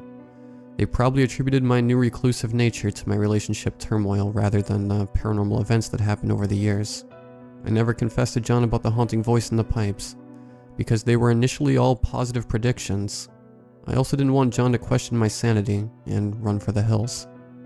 I was so restless and fearful, as I struggled to do just the daily tasks of mothering and caring for my family. My new obsessive hobby was to pace throughout the house and strain to listen to the metal oxidized pipes that called out to me. Even though the reflection vanishes during the daylight hours, I still hated when the sun set, and the pipes sounded even more menacing. I became more paranoid and demanded absolute silence so that I could eavesdrop on the smallest noises radiating from the pipes. I held my son to quiet him as my husband finally stopped stomping around upstairs with his heavy footsteps. I silently toured my home, walking with hushed footsteps and deliberately slow from room to room. The antiquated traditional home was charming in the daytime, but gloomy and startling in the dead of night. I looked frantically from each little dim crevice, expecting something to attack me. I was startled and jolted as I heard the pipe screech to life, and the turbulence of water rushed through the veins of the house. I exhaled as I remembered John was bathing upstairs, and mentally admonished myself. My son finally fell asleep and I ascended the stairs to put him to bed. I winced as the steps croaked under my weight, and hoped that it would not upset the good juju I had just established. My mind was irrational at this point, as I thought that sitting in the dark and being meticulously quiet would save me. I laid down Johnny and marveled at him as he slept. He was the best thing that ever happened to me, and I would protect him. I folded some laundry and scoffed as I encountered John's trails of discarded clothes leading to the bathroom. It was like his trail of breadcrumbs to his blatant laziness. He knew I hated it. I followed and picked up his clothes, trailing towards the bathroom door. I knocked with impatience and scolded him over a loud rush of flowing water. "John, you need to pick up after yourself. I refuse to mother 2 infants in this house. Are you listening to me?" I demanded an answer through the door. He didn't respond, probably sitting there ignoring me and twiddling his thumbs. I huffed and thrust open the door and saw my husband in the tub. I screamed. I screamed so loud in reflex before finally coming to my senses. John was under the water. I bolted over to him and grasped him under my arms, heaving him upwards. John, wake up!" I screamed in anguish and panic. Tears flooded my eyes and blended with the water droplets on my husband's body. I lurched his body with all my strength over the edge of the porcelain tub. My back and legs burned, but every pain receded to the background as I pounded on his chest and commanded him to wake up. I administered compressions with all my strength and stamina as I called out his name. He wasn't responding. He wasn't waking up. My lungs flared in my efforts as my voice became strained and hoarse with my screams. I paused my resuscitation and dialed my phone, returning to my work as I requested an ambulance on speakerphone. "John, please, for the love of God, please wake up," I yelled. His glazed and fixed eyes only stared at the ceiling when I shouted that I loved him, and that I can't live without him. I perspired from fear more than my physical efforts, and prayed to all the gods to save him. I hadn't even noticed the blaring sirens or when emergency vehicles violently broke through the front door, and their footsteps pounded on the stairs. My cries drowned out the entire world. A paramedic shook my shoulder and drew me from my trance. I realized several uniformed professionals had breached the cramped restroom, taking over compressions. I felt so heavy. My legs were gelatinous as I held onto the rim of the clawfoot tub. I attempted to stand, but my quivering legs gave out, and it felt like my soul had left my body. The medical techs worked around me in an incoherent blur of sounds and images. I vaguely heard one of them mention bringing my crying child to me. I only nodded. They hauled John onto a stretcher, but I was so afraid that the prophecy would come true. I felt so empty, and like I would surely pass out at any moment, but my heart hammered on to keep me lucid through all of this. As everyone left with their equipment, I stayed for only a moment to turn off the faucet. The water had spilled over and flooded the floor in eerily tranquil ripples. I was held captive and hypnotized watching such a subtle, serene display that just made an attempt at my husband's life. I was just about to head out to the ambulance to ride along when I heard the whispers emerge from the pipes and shiny faucet. "There will be a reckoning." An inhumanly guttural voice spoke, sounding nothing like my own.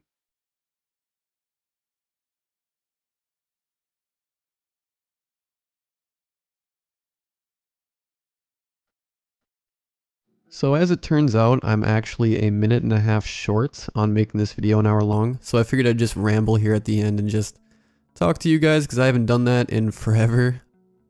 I wanted to say thank you guys just for the support, especially this summer. We have been growing so fast and I'm so excited. Every single morning I wake up and I'm ready to record some stories for you guys and just start off my day with it. Except for today, it's actually 3:15 a.m., which is why I opted out of recording one last story and just figured I'd put a little ramble. But in other news, we're coming up on 50k, which if you would have told me that I was gonna ever hit 50k when I started this channel, I don't think I'd believe you. There were so many people that told me that this channel was gonna be a waste of time and that I was never gonna get it to grow and that I should find other ways to spend my time, but But to me, it was never about that. I just really enjoyed narrating and figured I'd try my hand at it, and it slowly evolved into what it is now. You know, it's my full-time job, which is so crazy for me to think about. I don't know how long it'll last. I don't know if this is gonna be forever. I don't know if this will open up doorways into other things if this ever does come to an end. For now, I'm very appreciative and living in the moment and enjoying it. I never feel like a second is wasted when I'm spending it making videos for you guys. The support you guys show is... I just got a text. I'm gonna leave that in there, actually. I need to learn to put my phone on silent when I'm recording because there's a lot of times where I gotta cut that out. I'm not even sure where I was at. But yeah, I'm very, very appreciative that I get to do this as often as I do. This channel's seen hard times, it's seen good times. Last summer, the channel got totally demonetized, like altogether. And I deleted everything off the channel thinking that it was something wrong with the channel. Turns out it wasn't. And I thought that was going to be the end. I thought that was the end of Slumber Reads, or at least in the active Slumber Reads sense, because obviously I wasn't going to be able to make videos at a consistent pace if I'm working 10-hour shifts every day. But we made it work and we stuck it through, and I'm proud of it. Just looking forward to the future. And I'm pretty sure I've said I'm just or you know probably a few times in here, because this is just totally uncut. I might put in a couple cuts, maybe cut out a couple of the you know, but I guess we'll see. Anyways, I hope you guys enjoyed the video. I know this ramble was so beyond pointless, but I used to do this all the time and I haven't done it in forever, so I figured why not just bother everybody who's probably already asleep by rambling on about nothing. I hope you guys enjoyed the video, and as always, I hope you all had a great night. I hope you all have a great night. How do I mess up the intro, or outro, and I guess this time, that I've said a million times? I really don't know. I hope you guys have a great night, or have had a great night, and I'll talk to you guys later.